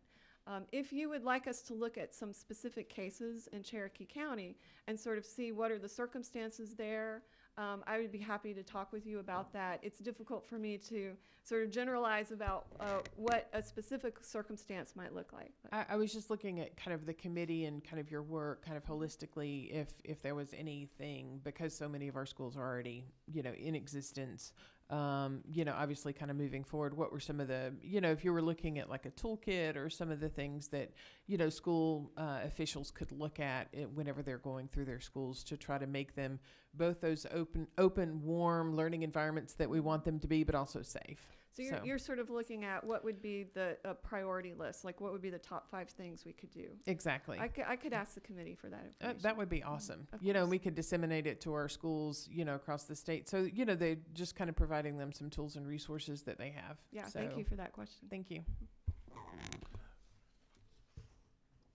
Representative Stovall. Yes, thank you for the information. How are the school districts informed about this committee? And if a district was interested, how would they contact, the committee to get more information? Especially, I know we have a eSPLOST that's coming up real soon, early next year, and a lot of other school districts. So, making sure that this is in their planning that they might not even have thought about or thought was available, this particular tool. So I believe that all of the committee members have been emailed a white paper that we put together on designing school safety. In that paper, you'll have my contact information, also all of the contact information of the committee members. But I'd be happy to give you my card also if you'd like before I leave, just to make sure that you have direct contact with me. Yeah. I guess the question was, may I Yes, ma'am. ask? Okay. With the school districts, how are they informed about this particular committee? Well, this is a committee of AIA Georgia. I'm not sure that the school districts have been informed, but I'd be happy to discuss that with you. Yeah. Catherine, I just got just a couple questions. We did make sure you get Miss Sarah this electronically, because she probably has it. It's got a lot of good links I noticed on the back of it. And just what we were talking about in this may be the state board of education, you guys, our education folks, also is what's the information transfer between what you guys have learned in research and looking at, and then what they are requiring in new construction? I mean, is there a link there, or is it kind of that's what I'm at. I guess that's what I'm getting at. Because, I mean, there's a lot of SPLOST, like Representative was talking about. And I didn't know if there was a good link between what research is showing and what we are requiring for new construction. Right. I think that's this is a perfect time to have more conversations about that and to make those partnerships. I mean, design is by and large about partnerships, right? So I think those conversations should be taking place. I know we have design criteria, of course, that architects respond to for projects. In many states, I know Connecticut, I think Arizona, a number of other states have gone back in some similar discussion in their states, and they've gone back and looked at those design criteria, and they've said, how can we add specific design criteria that address school safety? And that would be a conversation that the architects in our committee would be extremely interested in participating in. They're very invested in having those conversations and offering their expertise on that. Well, I just know that with the cost share that goes on with, new school construction with state money and local money, sounds like it'd be a good opportunity as we move on in new construction, especially. Yeah, absolutely. And if y'all address that when you get a chance, thank you. Any other committee member have a question? Thank you, Ms. Catherine. Thank you so much. Yes, ma'am. Now, Mr. Jima. The committee members, we're going straight through. If you need to get up, go to the restroom, folks out in the audience, we're shoulder to the wagon here pushing, so. And I'll help you out, sir. I'll be quick. I did a presentation earlier this week, and I was told I needed to shorten it up a little bit because when I got behind the microphone, I like to talk, so. Make sure you speak, I pull that will- microphone a little closer I will, to you. yeah, I'm just trying to see this where I can get this PowerPoint Okay. working for you. Where the heck is it?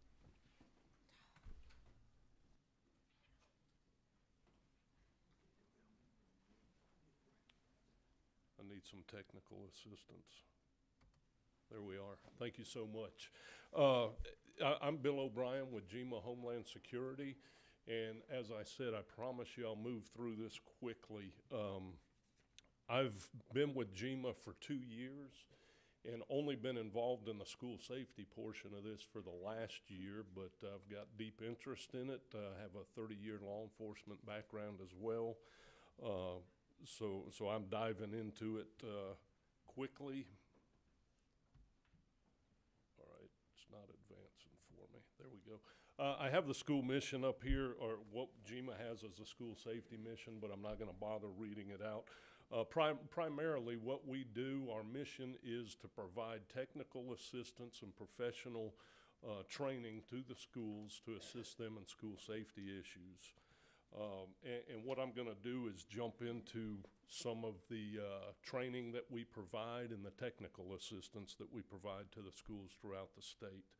It's important to note that we do this for both public and private schools, and every program that we do is free of charge to them, which will make sense a little bit later on. So some of the training we provide at GEMA is the first one there, active shooter training, what's called CRAZE, the Citizen Response to Active Shooter Events, probably one of our #1 requested programs that we go out and teach. Bullying prevention, current drug trends in schools. Another one high on the list here of late is front office safety and visual weapon screening. These we go out to the school staff, give them some training on what to look for, how to recognize different things. Additionally, we have severe weather preparedness, and then one of our other top favorites right now on the list excuse me, is Stop the Bleed. That's a program we're working together with the Georgia Trauma Commission on, and I know Andy mentioned that earlier as well. It's a great program. What the Trauma Commission does is if we go out in a school, and I think the number right now is 12, if they have a minimum of 12 faculty or staff that are willing to sit down for a couple of hours and have the Stop the Bleed training, in turn, the Georgia Trauma Commission will insert 12 tourniquet kits into that school free of charge. It's a great program, kind of spun off from Sandy Hook incident, where a lot of responders and staff felt that lives could have been saved if people could have applied tourniquets. And certainly we hope that never happens here, but there have, from the issuance of some of these throughout the state already, they've already had 2 saves from that. One was a child that fell on the playground, and a teacher, go ahead, sir. Got a question? Sure. Chairman Ballinger. Can you speak to the difference between, because, you know, forgive me, but in all the That's quite all alphabet right. soup between the GBI and GEMA and Chipstick and everybody Sure. else, can you speak to the difference between what you offer and what's offered, you know, at the Public Safety Training Center? Is that, I know the Public Safety Training Center is specifically for law enforcement, correct? That's correct. Okay. So are there any other differences? No, not really. Okay. All this training we provide is what we take out on the road to the schools. Okay. And provide. They don't have to come to us. We bring it to them. Okay. I guess what we were looking at is that first bullet, it's CRAZE. active shooter civilian response. Yes. So that's not to this, so you're called civilian the school system. Yes, That's what you're saying. it's anybody. It can be Okay. yourselves. It's training we provide for active shooter response, whether in your private lives, at school, at the mall, at church, that I sort of would thing. chase a rabbit if you don't Sure, mind. that's all right. With the Chairman here.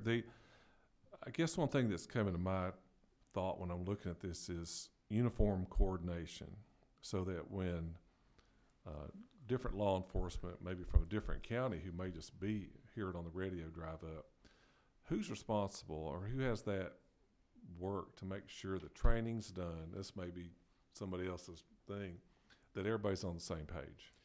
Well, that's a real good question. It's up to those individual counties to make sure that their officers and staff are trained in accordance with what post requires, the Peace Officer Standards and Training Council. So this alert model that you hear about, you know, from sheriffs in different parts, is that a voluntary thing, or is it something everybody does to make sure that everybody's communicating? Once again, kind of an open question. Some agencies require all of their officers to go through alert training. Others, it's more a volunteer.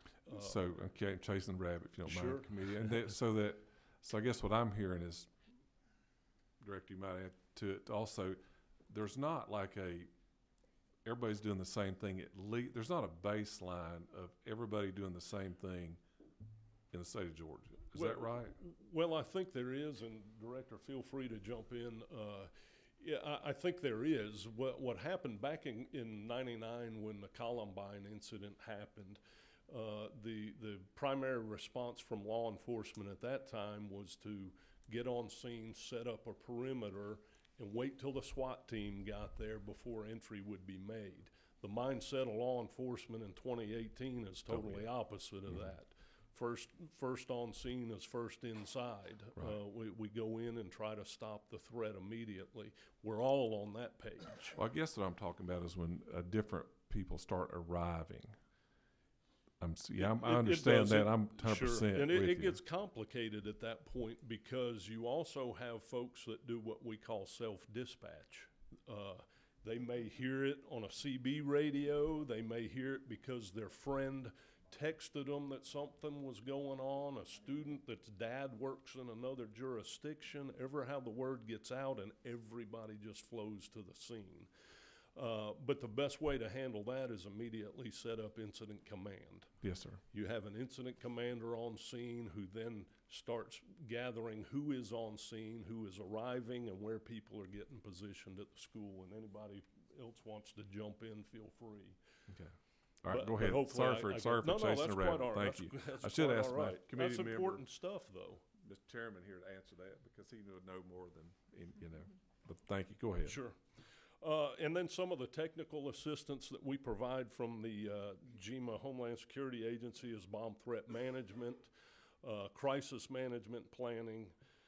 As you see the list, one of probably the biggest ones we deal with in this area are the bottom three on that list: the safety plan development, site assessments, and drills and evacuations. Safety plan development, we have a model plan that we provide to schools. It covers everything from acts of violence to severe weather to hazardous materials, how to deal with those sort of things if it happens at a school. Site assessments, we've worked closely with the Department of Education. They actually, when I took over the school safety side over at GEMA, I found that our folks out in the field were doing a kind of a hodgepodge of what they were using to do school safety assessments. Some were using an app called safeschools.org. Others were using a Department of Education form. Some were using an in-house GEMA form that we had come up with. Well, one of the things we've done is standardize that. We've worked with the Department of Education, kind of adopted the questions and survey issues they had in theirs with some of ours, and we've got one format that we're using statewide now, which I think is very helpful. The other thing, and I'll hit on it a little more, is on the drills, an issue that we'll discuss a little bit further as we come into some challenges we've faced. So what else are we doing? We host the annual Safety in Our Schools conference, partnered with the Department of Education and the Middle District of Georgia U.S. Attorney's Office. As I mentioned earlier, we host in training classes on managing school bomb threats. We do that down at Gypstick. We routinely go out and assist school systems with lockdown and reunification exercises, which are extremely important. Again, the teaching the craze. I just covered the creating the standardized assessment format. and we participate with schools in their National Night Out. We have continued partnerships with the Department of Education, RESA, the Regional Education Service Agencies. We're doing a lot of that CRAZE training with them right now across the state. And then we're intertwined as well with the Georgia School Board Association. As Andy mentioned, we went out to the Georgia School Superintendents Association conference, but I think one of our biggest and always growing partnerships is with GSAC. And as Andy mentioned, I think one of the important things, and I think I've got it in my recommendations as well, is a mandate on reporting school threats. As he mentioned earlier, 172 school threats. I think the problem is we don't know how many weren't reported. A lot of these we get either through SROs, some of our folks in the field, some of the GBI agents in the field. We're just not getting, I think we're missing a large number of them. I think we'd probably all be surprised at what the number actually is because we're not getting some reported up. Very quickly, this is how the GEMA Homeland Security Agency is broken down into regions. We have 8 of them. There is one, what we call Homeland Security Coordinator, assigned to each one of those regions. As you can see, it's only 8 folks covering a lot of territory. Some of them have as many as 24 counties that they're responsible for. Not to mention, school safety is not their only function. They also act as a liaison between local law enforcement as well and any Homeland Security related issues. One of the things that we did not discuss, or Andy may have skimmed on it very lightly, we've joined into a memorandum of understanding with the GBI to create a Homeland Security Task Force. What we're doing under the guidance of Director Bryson and Director Keenan is the 8 individuals you saw on the map a moment ago are going to become law enforcement certified. And they'll be partnered with the regional terrorism specialist out of each of the GBI field offices. This helps us in a number of ways, but we're going to focus on the school safety side. As Andy mentioned earlier, the threat to life issues that we deal with. Now the way it's going to work is when there's a threat to life at a school, any type of act of violence or a threat of violence, not only will local law enforcement be involved, but the regional terrorism specialist and that the GEMA task force agent assigned will respond to that school as well for follow-up. Go ahead, sir. Is that, Director, come through the Fusion Center? Is that where that? Yes, sir. That information flows out from there? That's okay, I've correct. got one question. Representative Stovall. The question I had is I was looking over the site assessment that you all do. So it kind of may go to a question asked earlier. So then I was looking at the GBI multidisciplinary threat assessment tool. So is it, while the schools choose between whether the GBI or whether GEMA, and is it confusing to them? You know, do they know which agency they supposed to contact that has a better fit? And I got a little confused even sitting up here myself when I was looking back through the paper. No, you're right on the mark with that, and that's one of the recommendations that we've heard as some of our folks in the field interact with faculty and staff at the schools and SROs, is that somehow this all needs to be in like a school safety hub, if you will. One centralized location. The thing is, with the site assessments and the threat assessments that Andy was talking about, a couple of different ways they play. The site assessments that we're doing are more on the physical security of the school. Do they have adequate fire markings? Do they have a safety plan in place? Are they teaching behind locked doors? What's the shrubbery look like? More a vulnerability assessment, where the other is a behavioral issue with the child and that type of assessment. Was there another question? Good. Sure. And then some of the challenges we face, schools don't request site assessments from us. They choose to do their own, either utilizing an SRO or their local school police agency to do it. But the latest trend we've now seen is a lot of private companies that are offering to do this and charging the school systems quite a large amount to come in and do site assessments. The next one I had was incidents being reported, which I spoke of just a few moments ago.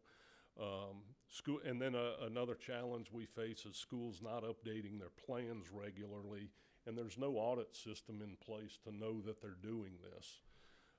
And then I mentioned the fact that we only have 8 of us out in the field.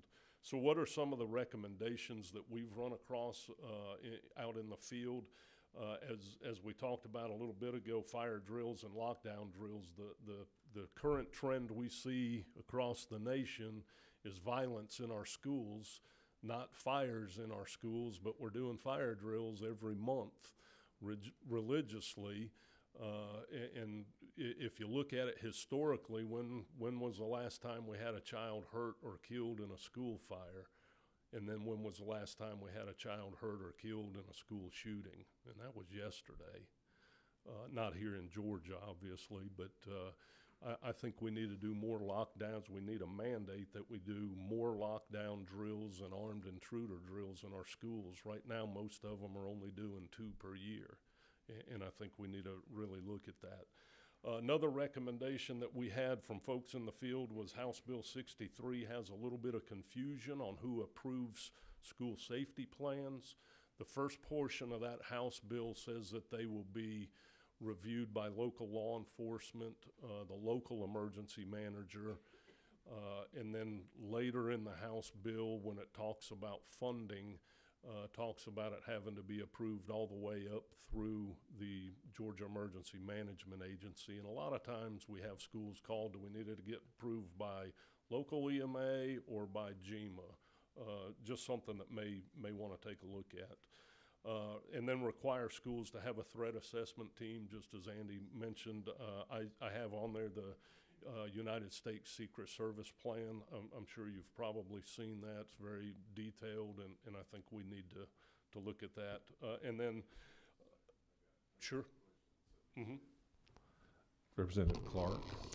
Thank you, Mr. Chairman. You were just mentioning the need for more lockdown and active shooter drills in schools.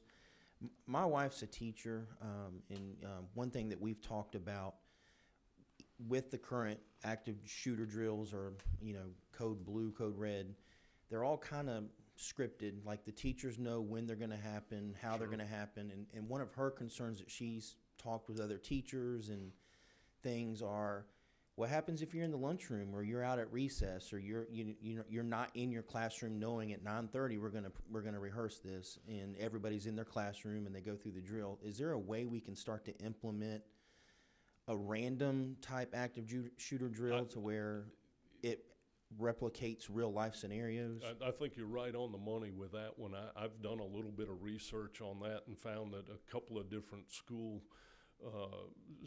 systems throughout the country have one where they require at least 2 of their lockdown drills a year be done at times when the children are at lunch or they're out at recess, so that it does change the scenario on how they respond and react to that. Kind of like a random. Yes, sir. It just I happens. think we should. Okay. Absolutely. Matter of fact, we had a conversation this morning, even fire drills for that matter, how scripted they are. Think about back when we were all in school, what happens when the fire drill goes off.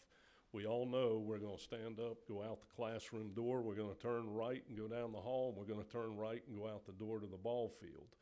We try to encourage folks when we go out and do drills and exercises for evacuations, throw them a curveball, put a couple of cones across the hallway that indicate, hey, there's smoke or fire here and you have to change your route. When you do that, all of a sudden the wheels start spinning and you've taken them out of what they're programmed to do. We've got to reprogram ourselves. But, yeah, certainly. Okay. Thank you. And then the last one we had on recommendations was, or on this one, was providing funding, as we've all talked about the hot topic of mental health.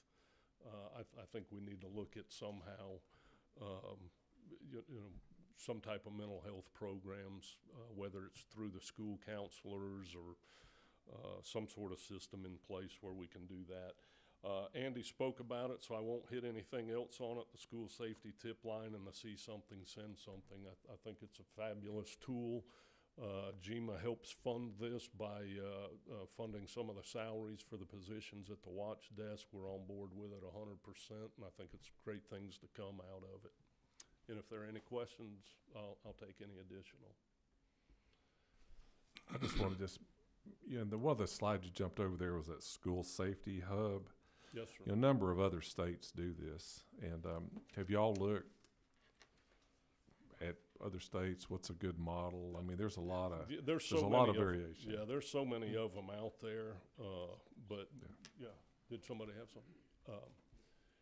Yeah, there's several out there. I don't know what the perfect answer is. It's just like this school safety issue. If we all knew what the answer was, we wouldn't even be here today. We wish there was an answer. And I'll close out with one other thing that I always like to add in on any opportunity I have to speak out as we focus our attention on the school safety issue, hardening our targets at the schools. But let's not forget that school day starts when these children get out there and get on a bus. And my biggest fear is we focus so much on these schools and hardening these targets that now those folks that are deciding to do something horrific to our children decide, well, it's easier to get on the bus with a gun. So let's not just focus on the physical security at a school as well.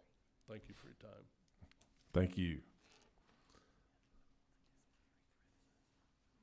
Okay, Sergeant Hambrick, and we thank you while you're getting up there for hosting us one very hot afternoon. Very hot. In Douglas County. I will start by saying to the committee that what I said to Chairman Jasper to begin with, I am not politically correct. I am passionate. And passion is what drives me to do what I do. So I'll start by asking the question, I guess, how long do you want me to speak? Because if you're familiar, I had a passionate 1-hour conversation with our Board of Ed committee just recently, and I don't want to do that. If it's 15 minutes, I'll take 15. Hey, we'll give you 20. How about that? You know, we'd love to hear what you have to say. That sounds like a deal. So I will say, I wanted to, and I love, I've heard some great things, and I've heard some things that I'm concerned about. And I'll start with just asking a question. I think each of you would agree that every child in Georgia deserves the same chance at an education, no matter where they're at, whether it be South Georgia, North Georgia, Fulton, or Douglas County. The sad thing to say is that not every child in the state of Georgia has the same chance at school safety. Excuse me, move the microphone. Yes, there sir. You go, please. I have a child that is in the 12th grade now in Douglas County, and I have a child that is in the 7th grade in another county. And I'll tell you that if something happened identically where there was a threat at each of those schools, I would be concerned about one and how it was responded to versus the other. To answer your question, there is no standardized training. There is no standard response. And what the law officers of this state lack is guidance from the state on how to do what they're expected to do. And that is probably my biggest concern. And I wanted just to kind of get into the presentation that I have. As kind of a disclaimer, I'm a 28-year law enforcement officer with a background including gangs and narcotics investigations. I work in a county where the sheriff provides deputies to the local school system and not one that the local school system hires its own law enforcement. I supervise 15 SROs every day that cover 10 middle schools and high schools, as well as one alternative school. I coordinate the safety and security of almost 20,000 kids every day including those in elementary school, and there are 19 that have no law enforcement presence or very little on board every day. For some reason, we have a mentality that it's important to secure our high schools and our middle schools, but the elementary schools are okay. And even after Sandy Hook on December 14th, we still haven't changed that mentality. Most of your elementary schools go without law enforcement protection on a daily basis. I teach law enforcement throughout the state of Georgia, so I have the opportunity to speak to them on a daily basis and the problems, I guess, that they run into. So I'll skip a little bit just because I do want to save time. And I will tell you that one of the first concerns that I have is that in the research that I've done and talking with attorneys, not only in the state of Georgia, but throughout the United States, including a Pepperdine University professor who did some research for us, Georgia's the only state of these 50 states that does not have a defining law that says what the expectations of the SRO are. And so case law has been developed in Georgia that dictates what an SRO is supposed to do. And to be very honest, the case laws often hinder our law enforcement officers because we don't have the same freedoms as if I were to go to a different state where the state has dictated the expectations, not case law has dictated the expectations. And basically what that means is in all other states, an SRO is placed in the school to become part of the staff, and they function as part of the staff, and they operate as part of the staff, and they're given the liberties to do that. In Georgia, I am a law enforcement officer that is placed in the school, and based on case law, I am still a law enforcement officer who is bound by certain case laws to not be able to intervene in certain ways without violating someone's rights because we don't have that spelled out in Georgia. And I'll be glad to provide you some of that later on as a means for you to research. But that is a big concern. Let me skip to a couple of others here. One of the things that Sarah asked for me to talk about was training. We have a 1 week, I believe, course here that's offered maybe by or through GEMA for SRO training. And that's a great start, but it's completely insufficient when it comes to the long-term training of what's required for an SRO. If I had my Christmas list, I would prefer that we have the same as we do for a police officer or a deputy sheriff, an intermediate, advanced, and supervisory training levels, however you wanted to name them. But I mean, a 1 week is a great start, but we could just spend 1 week on training an SRO on how to respond to an active shooter event. That's not including gang investigations, social media and sexting investigations. That's not drug investigations. That's not how to handle the mental health training side of things. Yes, ma'am. Sorry, I raised my hand, Mr. Chairman. I'm sorry. I was wondering, could you speak to the JIPSTIC? I know recently they've come up at the Georgia Public Safety Training Center. They have recently come up with the SRO kind of certification program or anything. Could you speak to that? I mean, I know I think we're going to hear about that program at a later meeting of the committee, but I didn't know if you could specifically mention that, or maybe maybe that addresses some of those concerns or not. Director Wigington and I go way back, and I would never say that what is being done is not right. I just don't know that it's sufficient. It's hard to train an SRO. You're putting an officer inside of a school system that is an individual city. He may have to work a rape one day, or she may have to work a sexting case the next day, or deal with a mental health situation the next day, or an active shooter, or school safety. I mean, I hire SROs to come into my school, and about a week after they've been there, they go, "My God, really? You expect me to do all this? Patrol was easy. You're wanting me to do all of this?" And so I don't know the answer. I have a suggestion. The answer would be a standardized training that's not just 1 week long. And it needs to cover all the aspects, because a sexting case could turn into violence. A drug case could turn into an active shooter event. And if you're not addressing those early on, then it does get to the level of a problem that becomes a violence issue. And I agree, we haven't had a child die in a fire since before 1950, but yet we've had children die this week in our school system. We do 12 fire safety drills a year, or whatever the number is, and some schools refuse to acknowledge that they need to do any type of an active shooter drill. And I will say CRACE is the way to go. I don't work for CRACE, I don't make a dime off of them, but the alert system in CRACE, I've been through all of these trainings, is the most efficient, effective way to go at this point in my research.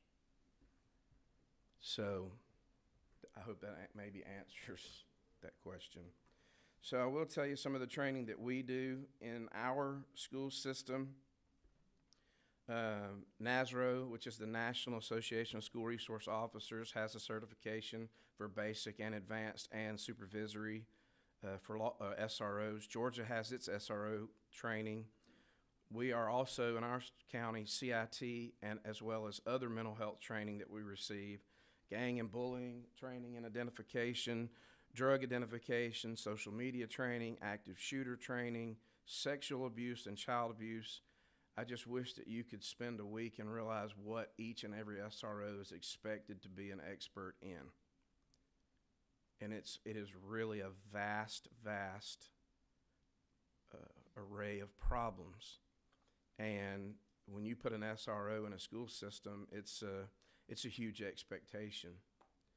They have to be able to deal with now suicide is the biggest issue that they're dealing with. We deal with suicide threats every single day.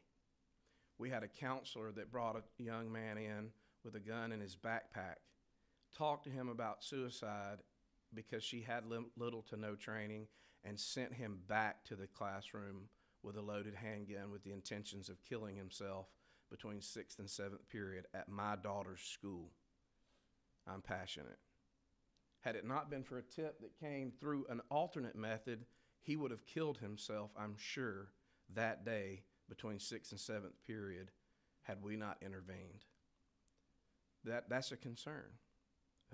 So the thought process, real simply for training, is just this. If I told you that there was an active shooter in the room next to us killing children, who in this room would go? Who in this room would you send? You're going to send the person that's wearing the ballistic armor, that has the gun, because only a good guy with a gun can kill a bad guy with the gun. And I would pick those in this room that I knew had the experience and hopefully had the tools to go with me. I wouldn't put an SRO who's never been trained into a school and expect him to respond to the worst case scenario without that proper, sufficient, standardized training that every SRO in the state of Georgia deserves. We do a lot of things, as you'll see. I'll just go through these. I'm a community coach because I think that's important. I go to PTA meetings. Our guys do FCA, field trips, reading opportunities, mentoring, summer law enforcement camps. These are my girls that I coach here. And you'll be surprised how many of them give me tips because I'm Coach Jesse and not Sergeant Hambrick or Deputy Hambrick or SRO or whatever. Again, field trips where kids are allowed to come up and see that we're real people who don't live in glass that you break in case of emergency. Summer camps that teach kids that we're real people. We have an ice cream truck that hands out ice creams to kids, because how can you not like someone who gives you ice cream? And that is the hugest success that we have. Something as simple as that. We have a rewards program, and I would love to see that the state would look at this as a potential. We have a problem with reporting. That's not a question. But you give somebody $100 to report, and they come forward real quick. And I hate to say that that's what our society's come to, but I'd rather pay $100 to know that I had a gun in my school than for, 10, 11, 12 people to see that there's that gun and never report it at all? We need every avenue. We need every opportunity to reward these kids for coming forward. Because let's be honest, the reason why these apps and things don't work is because snitches get stitches and end up in ditches. Not only do the kids teach each other that, but the parents are teaching the kids that. We have to find new ways for kids to come forward, like apps and games and rewards, and I don't care how we have to do it, but we need to find ways to do it. The key to that is that they need to be confidential. And Chairman Jasper, you know I talked to you about this, and this is a huge concern, the lack of our law, which says that a lot of these things, in fact, I would like to look a little closer at the GBI's picture that they got from last week. I don't even know if that violates the terroristic threat law. Because all that kid has to say is, I heard that there was going to be a shooting, and I posted it just so that I could keep my other school members safe. And so you and I talked that day in July, if you'll remember, other than it being hot, was that we need to look at the posting of these threats in a social platform with the intent of scaring everyone to death. And I don't know how we do that, but it needs to be a conversation that's had, because right now, if I get on social media and I say, I really wish someone would shoot up Alexander High School tomorrow, that's not illegal. And it should be. If I'm posting it with the intent to terrorize people, it needs to be under the terroristic threats law. And I'll tell you right now that some of these, and let me see if I can find them, and I apologize I'm jumping around so much, but these are some of the ones that we have had. Did you hear someone make, excuse me, that's not it. I wanted to get to the part where I have, here we go. These are some that we've had where kids say, I wish someone would shoot up our school, and the next day we have 800 kids missing from school because nobody wants to go to school. They have somebody post, I wouldn't come to school tomorrow if I was you. I heard someone was going to blow up the school. Please don't come to school tomorrow. I hate my school and I'm going to shoot the school up. I'm just kidding. I've had all of these, including an individual right here, I don't have his name up there, that writes letters to law enforcement saying, look, here it is. I swear to God, I would love to pull a bullet in each and every cop's head, and don't think that I won't. And I will second the belief, and I am to the, I'll just say that it is a necessity that we demand each and every school system to develop an anti-violence protocol and committee that addresses these issues before these kids become issues, like Parkland. That is crucial, and we have a vacuum there, I guess, if you will.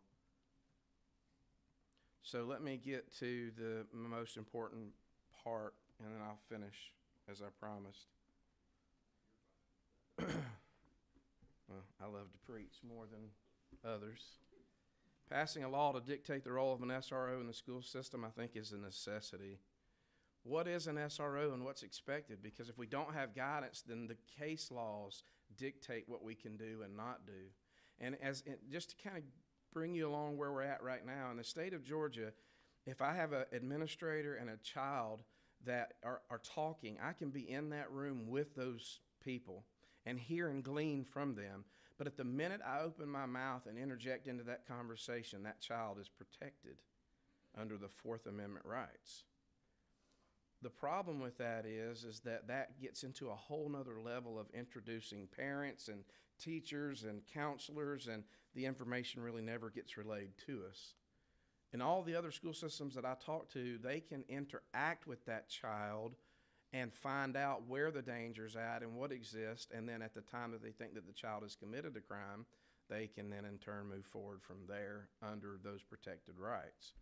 I can't spend enough time talking about that. Updating the terroristic threats law, specific SRO training that covers the most important topics like sexting, gangs, bullying, drugs, all of those things that they're expected to do. The development of school violence committees, like several people have addressed so far. And wanted to kind of finish by saying that in many cases, we're running into issues, especially at large-scale sporting events where these problems exist, not just during the school day. I had a very bad fight that took place yesterday in one of my schools after hours, where a child, two young men got into a fight on the football field, like many people have done for the hundreds of years. Boys and girls are going to fight. The older brother stepped in and kicked and stomped one of these young men to the point that he had to go to the hospital and has gashes on his face that if I showed you the pictures are horrific. Yesterday. The problem is that a lot of the schools will tell you, we don't have funding to hire law enforcement or to get you to stay after hours, or we can't get you to go with us on this field trip, or we can't go here or we can't go there because there's not enough funding, or the football team doesn't make enough money to cover you being here at this sporting event or at this, different thing. So maybe potentially the state could look at how they mandate and where they mandate law enforcement are expected to be. I remember that we used to just work football games, and then we worked football and basketball games, and now we're working football, basketball, and soccer games. And now we have fights at chorus events where kids are supposed to be showing up singing, the latest play or acting that they're doing.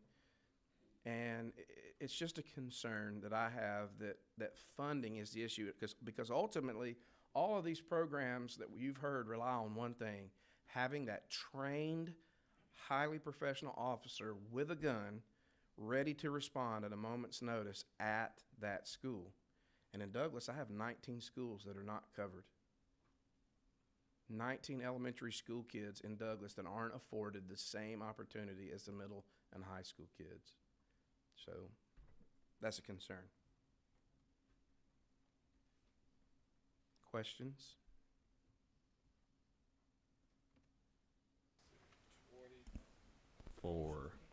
Is that Ms. Dempsey? Okay. Thank you, and thank you for your passion. Yes, ma'am. It's something to be very passionate about. I appreciate that, and I'm sorry I wasn't there for the active shooter enactment this summer, even if it was hot. Yes, I it wish was. I could have been there that day. You said something that concerned me about your daughter, and I know that's personal, that a school where she was attending, a counselor was aware of a gun? No, ma'am. Okay. She was aware of a suicide threat. Not the gun. Not the gun. Okay, I Yes, wanted to ma'am. make sure of that, because certainly we have another problem if counselors are aware of a weapon Yes, ma'am. in She place. she was aware of the threat. They have a standard protocol, which at that time did not include letting law enforcement know that we have a suicidal student on campus, which to me is a critical part of the overall safety and security of the school, is to make sure that at least the law enforcement officer at hand knows who's there. The problem is, without the correct training, or as was said, without the proper mental health training and interview techniques, was not able to get to the fact that he not only had a plan, he had given away some personal belongings as well as his Bible and other effects, had the gun in the backpack that was in the room with her, and she allowed him to go back to the room with that weapon, not knowing that the weapon was there. Okay, that's wanted to clarify that. Yes, ma'am. Thank And you. I'm sorry for not clarifying that. I just had a couple, just that, the lights are blinking. I remember the first meeting we had, the committee members, that Sheriff Ralston from Gordon County talked about, law enforcement that serves in schools. And he said it did take a special person. And I think you described, that very well to us, what that special person has to do. It's a very different kind of law enforcement that maybe we don't appreciate as much. And you've really helped us. I know this committee appreciated it a lot more. One thing you talked about training. Now, I know Gypstick, I've seen their training, the offerings. Now, you're able to, since you're a Leo in law enforcement, you can go to trainings that may fit all those needs that you described. I think about 10. They offer some of those throughout the year, whenever, don't they? I mean, I thought they had a pretty good lineup of stuff. Yes, sir. I teach for the academy in Austell. You could, if you were motivated, if you were able, and you had a sheriff or a chief who was willing to let you go to those trainings, you could probably find one on, rape or date rape or sexting or texting and driving. I mean, you could, but the length of time that it would take you to find and travel to that training would go into the years potentially, versus going I mean, you go for, was it 12 weeks now, I think, for post. I mean, you know, you get it done. And that's what I was hoping to instill with my opportunity today, was just to say that we need an SRO certification course that covers all of these, and it wouldn't be just a week. It would have to be a little more in-depth. So you're saying like an additional certification? You'd have If I can say, basic, intermediate, advanced, in supervisory. addition to what's already post, offered. yeah. Yes, sir.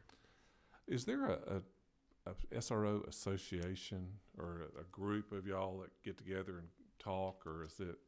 In Georgia, it's not active to my knowledge. Okay. I was just curious. I mean, because I mean, you've been a great voice for SROs here today, but I think across the state there are a lot of them. I mean, Every other community around us has a state. You have the national. I've attended the national, and I'm certified through the national, what they call NASRO. But there is no. Alabama has one that's very active, because Georgia officers go to the Alabama School Resource Officer trainings. okay. But we have no. I don't know where that was even formed or how or under whose guidance, but we do not have an active Georgia School Resource Officers Association. Do you, in Douglas County, do y'all use the threat assessment model that I think GBI talked about, Secret Service talked about? Do y'all use something similar to that or that to interact with a potential threat? Yeah, the closest that I've seen that I think is close to ours, and ours is informal, is when we were here listening to the Secret Service discuss theirs. Yes, sir. And we have that. The sad part is it's just very informal. I know who to call, who knows who to call, who knows, and we all kind of talk over the phone about each individual case. The handwritten letter that you saw, we actually discussed that child. In fact, just recently have discussed him again because of a more recent interaction. He concerns me to the greatest level. But in the state of Georgia, I don't have anything to mandate his parents to go do what they're required to do. So not only do we need a entity made up of a principal, a school counselor, the solicitor, the DA, law enforcement, we need that protocol committee for violence to look at each one of these individual cases, but then eventually someone in the state's going to have to give that protocol bite and allow our juvenile judges maybe to say, if you don't complete this task, then you're not allowed back in the school system, or you're not allowed. I don't even know what that would look like, but it would need to be something with bite, because I think in this room, if you deal with kids, kids aren't our problem. Parents are probably more our problem than kids are. Agreed? Okay. Parents are our problem. I've had parents that just say, I don't want my kid, you keep him. And that happens weekly. Let's see. I'm looking to make sure I hit like 3 or 4 for you here. Yes, sir. I have a question. You mentioned social platforms. That came up in a conversation with a parent when I were just talking about this the other day. In Douglas County, do you have someone that kind of monitors that in your world, or is that just something we rely on reporting, into the see something, say something side? Or I wonder how important that is to look at that, to keep an eye on it in an environment. We have our own app that we spread the word about, that has an anonymous reporting feature. Is that just Douglas County? It's a Douglas County Sheriff's Department app. We Okay. use the GBI. We've had access to them. I'm proud to say that at New Manchester High School, I got to see firsthand yesterday probably one of the most well-done PSAs on having a gun in the school. Shows the kids showing the gun. The young lady sees him several days throughout the course of the day, showing the gun to different people. She keeps quiet. The last period, the young man comes in with the book bag, drops the book bag on the ground. The gun goes off, hits her friend in the head, and kills her. And it was shocking, the quality, number one, that these kids had in this PSA, but the dramatic effect of it's not just a kid pulling a gun out and using it, it's an accident that could happen or whatever. And at the end it says, see something, say something. And it's a PSA that we're working on that will go out hopefully to all our schools. So I think that if there was a standardized, you know how we work, for the state to tell us this is what you're required to do, but anything more than that you want to do, hey, go do it. And I think that's where we lack. The state's not really giving direction on school safety as a whole, and so everybody's just kind of making it up on their own. One agency does a great job, and the other one just says, well, we don't have to worry about that problem. And it's really sad that the disparity between each and every agency in the state that I visit. Well, I'll tell you, I thank you. Yes, sir. And all the law enforcement in the room for that. Yes, sir. You know, what y'all do. I sure appreciate it. Thank you. And thank you for being a great host that day. Oh, yeah. Well, That cold water you found was, the sweat was the dripping black off our tent, nose. Yeah, for the those black y'all tent didn't help that day, but it was the only Yeah. tent that I had. So we would love to have y'all again. We're going to be planning some more, and that's why we do it, is because we want you not to just sit here in a high tower looking down on what you see is happening, but we want you to actually get there. And I'm telling my sheriff and my agency, we're just thrilled to have y'all there. The fact that you were willing to show up on a 100-degree day in July to watch for several hours, it made us feel good. So we appreciate you being there and your crew being there. Well, I hope you invite your local legislative group They were to there your next as well. one. Some of them were there. Make sure they're there. It'd be Yes, great. sir. Well, thank you. Thank you, Yes, sir. Sergeant. Thank you very much. And our great folks from their Department of Education. Hot dog, get to hear from y'all again. And I think the nice thing that I looked at, you're our last speaker, but is this really, it's been heartening to talk to different folks about what y'all and what law enforcement, what education is really doing in Georgia. And we're active. You're active. And I sure appreciate it. There we go. See, you got your microphone there? Try that and make sure it works. Gary. Testing. You're good. Okay. Well, good morning, or almost good afternoon now. Chairman Jaspers and Vice Chair Ballinger and members of the House Study Committee. My name is Gary McGivney with the Georgia Department of Education, and I have with me two experts in the area that we're going to talk about, school facilities, and that's Sarah Morris, who is a budget analyst for the Facilities Division, and Gerald Williams, who's the lead architect. But you know, if I may, before I start, I have to make the statement and a reminder that school safety is related to school climate. It always has been, and it always will be. And school facilities are an integral part of school climate. So let's begin with the laws. State law gives the Department of Education authority to adopt policies, guidelines, standards to govern improvements, expansion, modernization, safety, and energy retrofitting of existing school facilities. State law provides that when constructing public school facilities, design professionals must design to the most recent building codes, life safety fire codes, and accessibility standards.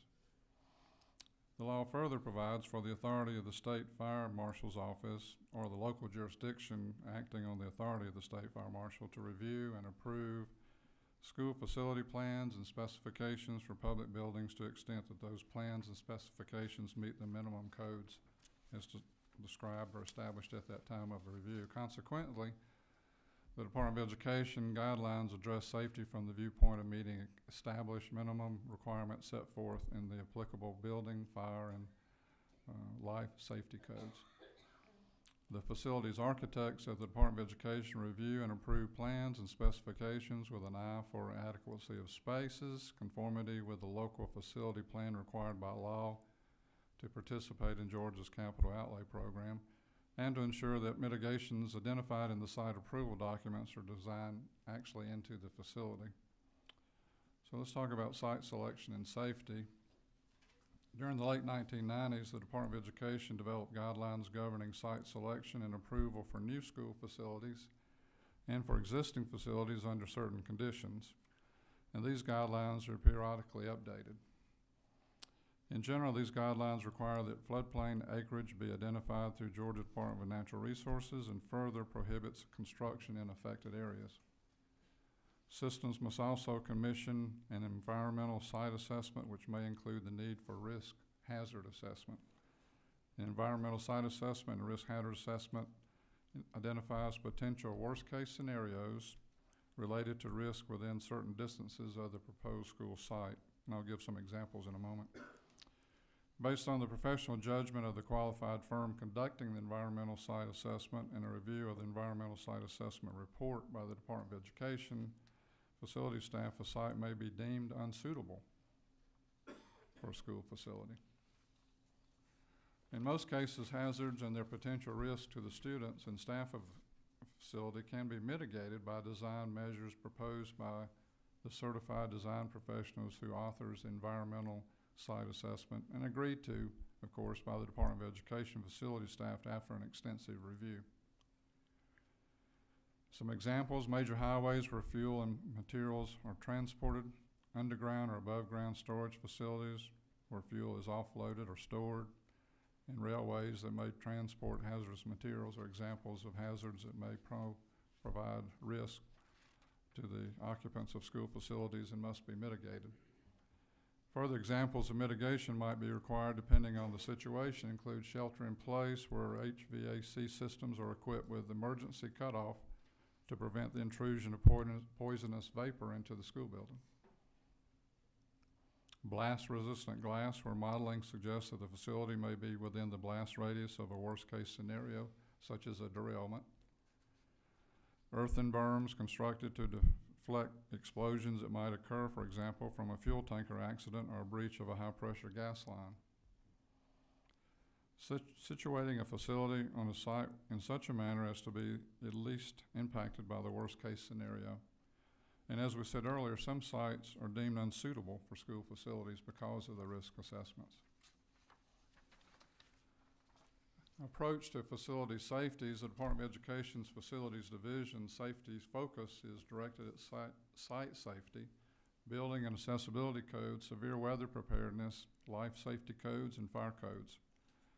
I'd like to add that as the active intruder, active shooter scenarios have become more numerous, our Facilities Division encourages local school systems directly with GEMA and local law enforcement and emergency management officials in the design of facilities and the implementation of management strategies most appropriate for their community to address those scenarios.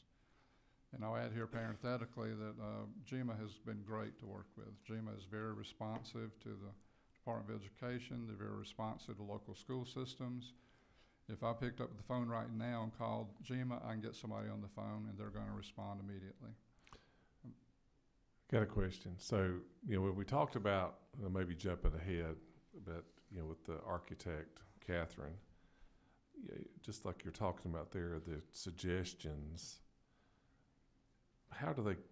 who makes those to you guys, and then how do y'all follow up to spread those throughout school systems like Representative Stovall said? It's just, how is that done? We have direct contact with all the superintendents and all the principals from the superintendent's office and actually from my office. So if GEMA, for example, alerts us to something that they think all the schools should know about, we send it directly to the principals and the superintendents immediately. Okay, on the construction side, from or recommendations, renovation side.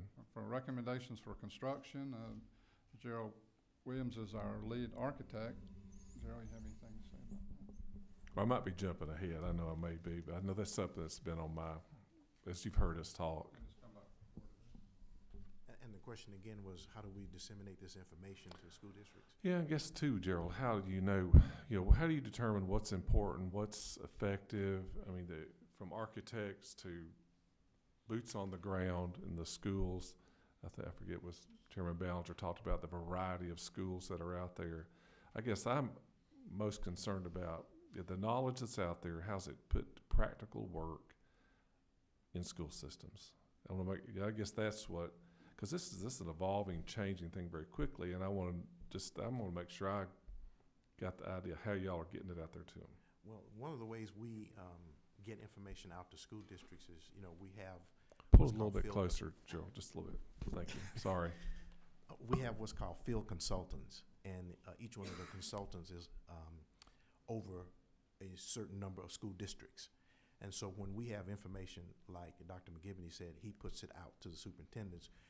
We put out a blast to those field consultants to contact all of the school districts under their authority and to make them aware of that. Also, the other thing we do is we try to get these school systems to attend an annual conference, and as part of that conference, we will do a session on certain information to make sure that they are aware of what's going on, how they should address it, what they should be looking at. Is that a superintendent's association meeting, or No, what this is is that? this is a conference that's really geared toward facilities directors. Okay.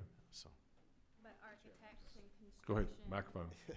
Sorry. Architects and construction companies come to that as well. So it's kind of like a meeting of the minds where the architects can talk about things that they see in the field, anything that comes up during the year that they really want to focus on, and the school system personnel attend and can get that knowledge. And so it's every year, and then they also have monthly meetings, I think, where they can talk about different things and tour schools and show, new innovative ideas that they've come up with. So there are different mechanisms that we do have where the word can be spread about ideas and things as they come up. Got a question here from Representative Prince. Thank you, Mr. Chairman. And in concert with your question, we had some people. Well, we had a presenter earlier from an architect group. I think she's out of Kennesaw or somewhere. Is there any dialogue on with the architects at the schools and this group? And again, I'm just trying to figure out where their recommendations going. Who are they making them to? And Okay, she's with the AIA. exactly. And the architects who design schools, most of them are members of the AIA. So they would be receiving what she's talking about through those meetings. So they would be fully aware of whatever research that they are doing. And then we learn of that research a lot of times through the various architectural firms, and we see it in the designs as they come forward. And Representative Stovall. I guess kind of follow up to the follow up is, and I guess since I saw in their presentation that there were regulations or certain requirements that the state has, as far as Board of Education has, as far as construction design for facilities has to meet certain requirements. So the question I had is kind of going along with the AIA, and I do understand that some of those architect companies are a part of it. But I guess the question is, the information that they are gathering together, is there a way where their recommendations, I guess let me back up. How do you all decide on what the requirements are going to be for building design now that all of these things are coming up with school safety?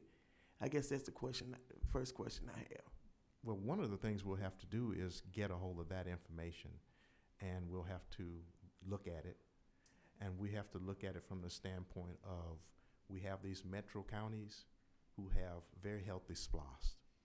And we have to be very careful about what we put in writing and say has to be done when we look at school districts in certain part of the states who can't raise $10,000 in SPLOST, where we have somebody who's raising $10 million in SPLOST in any given week. So we look at what's going on out there, and particularly as we get blasts from such magazines as FM Magazine, which is a facilities magazine. They're always talking about these various kinds of things. We get blasts from NFPA, who has recently come out with a code. It's called NFPA 3000, and part of that code is to deal with some of these kind of incidences of when first responders come, what do you do and how do you deal with that?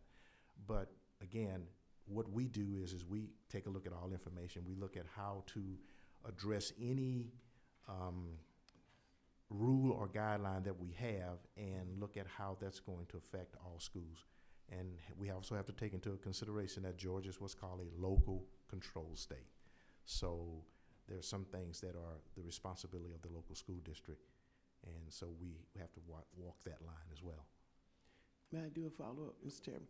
Okay, I guess I'm going back to, so the information that you all gathered, and I guess I'm trying to get to the point as to how the decision is made on what the new regulations should be in comparison to what the recommendations are, whether it's coming from GBI, whether it's coming from GEMA, whether it's coming from the on the federal level, as to just like we have now in the schools, you have to have so many fire extinguishers in the school, so it doesn't matter whether that school can afford those fire extinguishers or not. Those are just set requirements. Yeah. So the question I'm asking is, and you might not have the full answer, but I would like to know, at what point do you all sit down and decide, okay, these are necessities that have to be in the school, where others might be some added features, but these are some set things that have to be in the school, and put those recommendations in there for the school districts to have to follow those requirements? I think the answer to that is we have a statement in, and I don't remember which rule it is, and it says that all schools have to meet all state, local, and federal laws.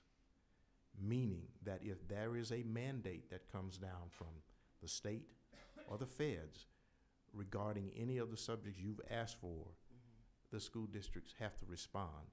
And it gets rid of the issue of whether there's money or not. And it gets rid of the issue of what we think or should or shouldn't be. That's the best answer I can give. We are always trying to look at what's going on and how to update any guidelines we have to try to keep pace, but it's a pretty daunting task to do. And Sarah has a couple of comments she would make. And I will add, so Pat Schofield is our director, and he couldn't be here today, but we definitely have had conversations about, you know, what should be required in the building of the facility itself. Should safety vestibules be required, period, and things like that. So we've definitely had conversations, and I think, like Gerald said, it kind of comes down to mandate what can be in law, but we're very open to having those discussions. Okay, thank you, appreciate it. Okay, go ahead. Thank you for letting us chase rabbit. I think you caught it. Also, it's important to point out in the approach to facility safety that the department does promote and encourage certain practices, such as installation of safety vestibules at the main entrances of the schools and locking or monitoring doors or gates. They're intended to limit control and access to the school campuses. Those are considered some very basic and essential safety features. Moving on to the update on the school safety grant, the facilities services team of the Department of Education is overseeing the reimbursement process for the facility safety grant included in the FY19 budget by the Georgia legislature. The $16 million was appropriated to public schools who may request reimbursement for state funds used for facilities, technology, or other safety improvements or initiatives such as safety equipment including video surveillance cameras, metal detectors, alarms, communication systems, building access controls, and other similar devices. Our facilities division staff members are working closely with local school systems, facility and safety directors to provide guidance on the intent and use of the funds. We have stressed to local school systems to prioritize their needs with regards to school safety and security and link their priorities to their safe school plan. The items purchased must have an intended life cycle that exceeds the life of the bond, which is 5 years. Additionally, the funding is to be used on facilities, so vehicles and other things like that are not reimbursable. The focus is on safety equipment. And this is how it works. School systems submit their school safety grant requests through our online grants application in our online portal. The invoices, proof of payment, letter of assurance, the facility safety grant purchase details form, and their school safety plan for schools requesting the funds must be submitted at that time to receive reimbursement. Some examples of what we have received so far include surveillance security cameras, security locks for inside and outside doors, security fencing, communications radios, and intercom communication systems. But that's just the beginning. We're just now receiving those applications. As we conclude, Mr. Chair, we have some recommendations. We recommend the expansion and increased bond funding to allow local school Hey, systems excuse me, to look, enhance. Gary, can I just go back? Sorry. Okay. But till we get to recommendations. You know, on the school safety grant, I was gonna pass on something I learned from working on the hospital tax credit bill I worked on this year. The most powerful thing I think that a school system could do, especially to us and the legislator on the funding side, is create stories about how this has helped them. I've gotten a number of them from small hospitals, medium-sized hospitals across the state of how that tax grant helped them. Right. And I think that's where we're missing out here, because I think there's a lot of questions on our end of how this $16 million is being spent. I know it's in the process, and we're all like, we want to know right now, and how did it go for this, and could they buy that doggone repeater that Douglas County needed in that school I was at that day. But I would, just as you talk to people down the line, especially to their legislators and others, that they need to tell the story about this and making sure we understand how that went, how it helped them. Right. I think it's a great suggestion. Thank you. Now go ahead and tell us your recommendations. Okay. Thank you, sir. Expand and increase bond funding to allow school systems to enhance safety and security in their facilities so that we can have employee ID systems with high visibility features and employee photographs, visitor ID system that provides temporary visitor ID badges, pictures, records the time and name and date of the visit. New and updated surveillance camera systems that include mobile surveillance, which allows off-site monitor for prevention, intervention, law enforcement response. Some systems now allow local law enforcement to click on the surveillance systems from their police car. And imagine the safety enhancement that would provide. Also, funding for communication systems that intersect school systems, law enforcement communications. You've heard that today. In emergency, the experts tell us, as you said earlier today, Chairman, that prompt and dependable communications is critical. Card access systems that can be programmed for certain areas of the school at certain times of the day. School safety architectural experts be available to review all architectural plans for new schools and renovations using the crime prevention through environmental design standards. Renovate all main entrances to secure and control access to the school, such as vestibules, sally ports, double entry door systems. Renovate and ensure that all exterior doors can be locked and integrated into the school's alarm system in the event that an attempt is made to pry a door open or if the door is left open for a brief period of time. Renovate to equip all classrooms with doors that can be locked from the inside the classroom by the classroom teacher so they don't have to open the door, reach into the hallway, lock the door, and then close the door. Can you imagine how dangerous that is in a lockdown? And we have schools that can only lock their classroom door from the hallway. Renovate to equip main office and administration areas with duress or panic buttons that signal the SROs and alerts 911.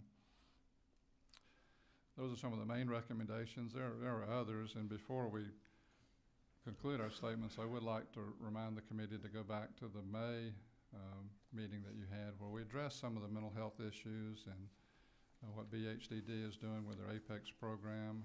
The legislature gave us $1.6 million to provide mental health training around the state. We're using the RESAs, the 16 RESAs, to roll out the mental health awareness training for teachers because that's decentralizing that actually out into the schools, and that training has already started. Our goal is very ambitious to train thousands of teachers this first year, but that funding would still need to be there in coming years because we have over 100,000 teachers, and that's not an easy task to train that many teachers and do it effectively and with some quality control. Therefore, we contracted with the National Alliance of Mental Illness to do the quality control and to provide the training for this so that we have some control of who's doing the training, and the quality control is there, and NAMI is very well known for their quality. And I would just finally say this, that there are a lot of agencies. I've been in government a good while now at the local level and state level, and I don't think I've ever seen so much interagency cooperation now that I've seen in the areas of school safety, children's mental health, the health of teachers, not just children, but the health of teachers as well. Trauma-informed schools. You heard earlier about Stop the Bleed program of the Georgia Trauma Foundation. They now have trained over 1,200 schools and left trauma kits in 1,200 schools And at this rate, and their goal is to have all 2,280 schools with trauma kits by this time next year. So as Georgia, we're making a lot of progress. The school climate is now in the conversation every day across the state. And in fact, we're being asked to come and do presentations about safety and school climate so much it's hard to keep up with the demand, and that's a good thing. So I just want the committee to know that we do have a lot of interagency cooperation, a lot of interagency communication, and while it's a daunting task, we're moving in the right direction. Well, thank you. That's the same message I try to tell people in the media that call me about this. There's a lot going on that you may not know about. That's real. So I want to follow up to a follow-up to a follow-up. So like on this page 5, you talked about renovate all equipped classrooms with doors that locked inside. So to follow up on all that, so on the new construction, do we require doors that lock from the inside? I mean, it seems like this, okay, why are we not doing that?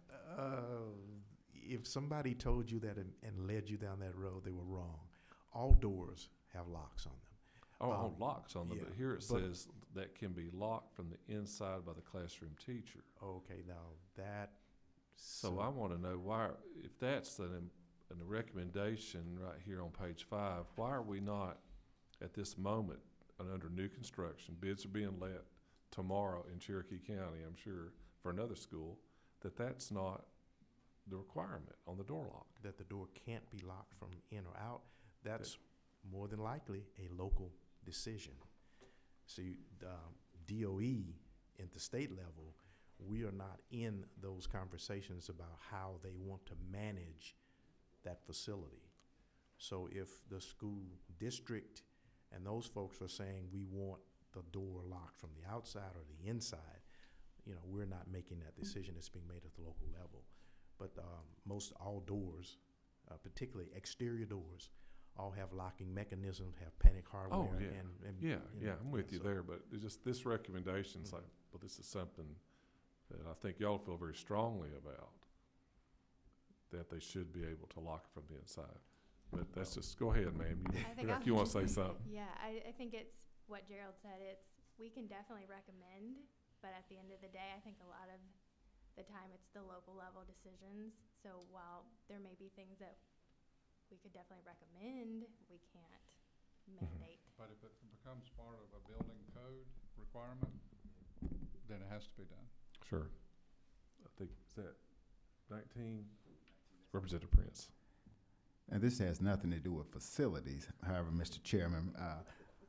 And you were mentioning some of the things, in particular the mental illness piece. That's something that I think someone talked about earlier, about this whole thing about why we need to secure our schools and things like that.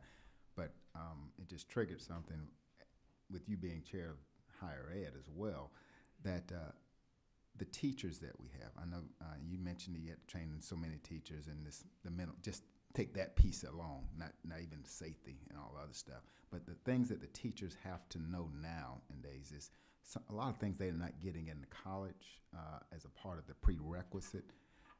But just thinking here that might be something that some of those requirements that they're going to have when they go in Georgia public schools, at least, that's something that we may try at the higher ed piece of the University System of Georgia schools to sort of maybe incorporate something like that. Again, that's a long ways down the road, I guess, but that'll take some of the burden off of how many they have to train every year.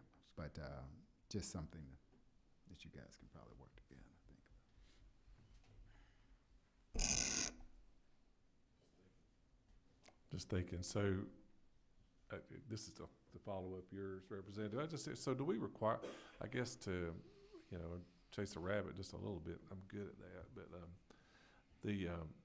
so do we, following what Representative Prince said, I guess to be a Georgia school teacher, you got to have a certain criteria of classes you've got to take.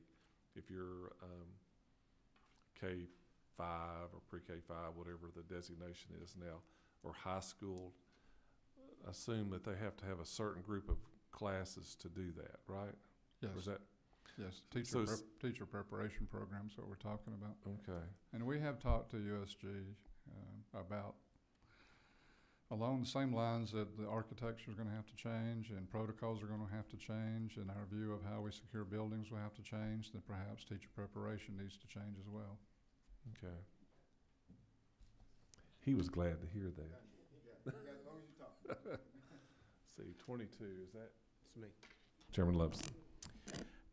Gary, just returned from a opioids conference in Baltimore, and in dealing with this particular issue, it's related to so many other things, particularly within our K-12 program. And one of the things that seemed to stand out to me in regard to dealing with not just opioids, it's really more of an addiction issue, which also plays into all things mental health related, suicide, and the entire spectrum. And this is probably a curriculum issue, and I don't know if that falls, it's precisely into what you're dealing with, but do we have programs that, and if so, where do they start age-wise? So we have programs that really engage our students with the reality of what addiction is, what addiction does, how addiction affects them.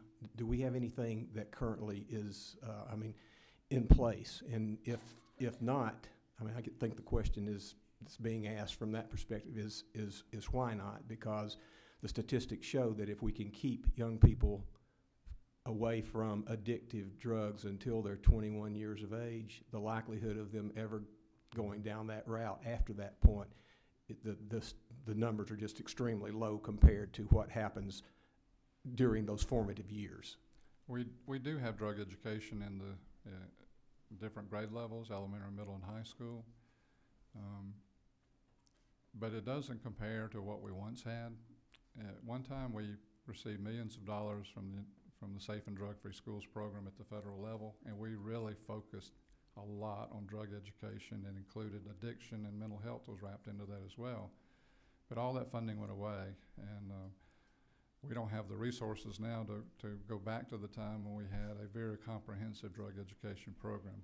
Now, again, drug education is in the health curriculum, but that's different than having somebody assigned to a school and their primary duty was to teach drug education. We're a long way from where we once were, and the national data shows that, as you said, the more you provide drug education and the more in-depth that drug education is, the less you'll have of drug use and abuse. Well, and our young people are seemingly faced with a multitude of problems that perhaps were not as prevalent in bygone times, but when they see their parents dealing with their particular issues by turning to an addictive drug or an opioid, if that would be the case, just the whole concept of addiction seems to be at the forefront of what our young people are dealing with. And we're seeing, because of that, we're seeing more and more students traumatized by what they're seeing at home. It's not that they're using the drugs at all, but siblings or parents or other relatives succumbing to the addiction is really having an impact on them. So again, in our response to that, we're focusing more on trauma-informed schools, the training for staff to recognize students that are dealing with trauma. This goes back to the climate issue and having our teachers, and I hate to continue to put more and more responsibility on the teachers or the administrators, but it seems that they are in the best position, along with school resource officers, they're in the best position to interact with our young people and to recognize whenever there are some issues or some problems going on. So you're exactly right. That's important of having a positive school climate, because you have engagement and students feel connected, and at least they feel like there's someone in the school that they can go to if they're having problems with personal problems, or if they recognize another student who's having Correct. problems. All right. Thank you. Next, I believe, right? Yeah, I just wanted to take a minute to commend you, because I know how much y'all are doing. I'm well aware of it. This has been such a good meeting, because so much has come forward, and I think some really big things that we can take some action on to try to make better. You know, the challenges certainly of everything that wraps into mental health and addiction are huge, and they're growing every day. So it's very difficult to begin to catch them. But while we have had to deal with so much of those who are already addicted and already dealing with mental health, I think we're on the forefront now, if the economy will hold up particularly, of really getting into the prevention mode. And that's what I'm hearing here in this whole conversation, whether it's school safety or anything else that deals with our children, that we talk about putting a lot on teachers, but in reality, those teachers want to be able to teach, and they can't teach if it's not safe, if it's not a healthy child, if it's not a good climate and a great classroom where people are ready to learn. So I am very excited about the ideas that have come forward, but I'm also very appreciative of the work that our Department of Education and everyone involved in it, from those, our state school board members to our local ones, that really do embrace this, and how quickly, as an agency, you all, particularly under your leadership, have taken those steps forward and done them faster than anything else I've ever seen. It has amazed me at times, some of the measures that we have put forward out of the legislature, or funded particularly, which is very important, how quickly y'all act upon that and are such good partners in this intervention that I think we're all charged to be passionately involved in. Thank you. Thank you. Thank you, Madam Chairman. Thank you guys for being with us again. And committee, I've got one other thing I need to just tell you about. There's a group wanted to come speak today. We just didn't have time. It's the Georgia Association for Marriage and Family Therapy. I'm going to send you what they handed me. You know, so if you're on the health committee with me and Chairman Dempsey, we've talked about authorizing them to 1013 and 2013 people. This is, or not people's the wrong word, but take a look at this. They wanted me to talk about that. We just didn't have time today, but I'll send that to you. And with that, our meeting is adjourned.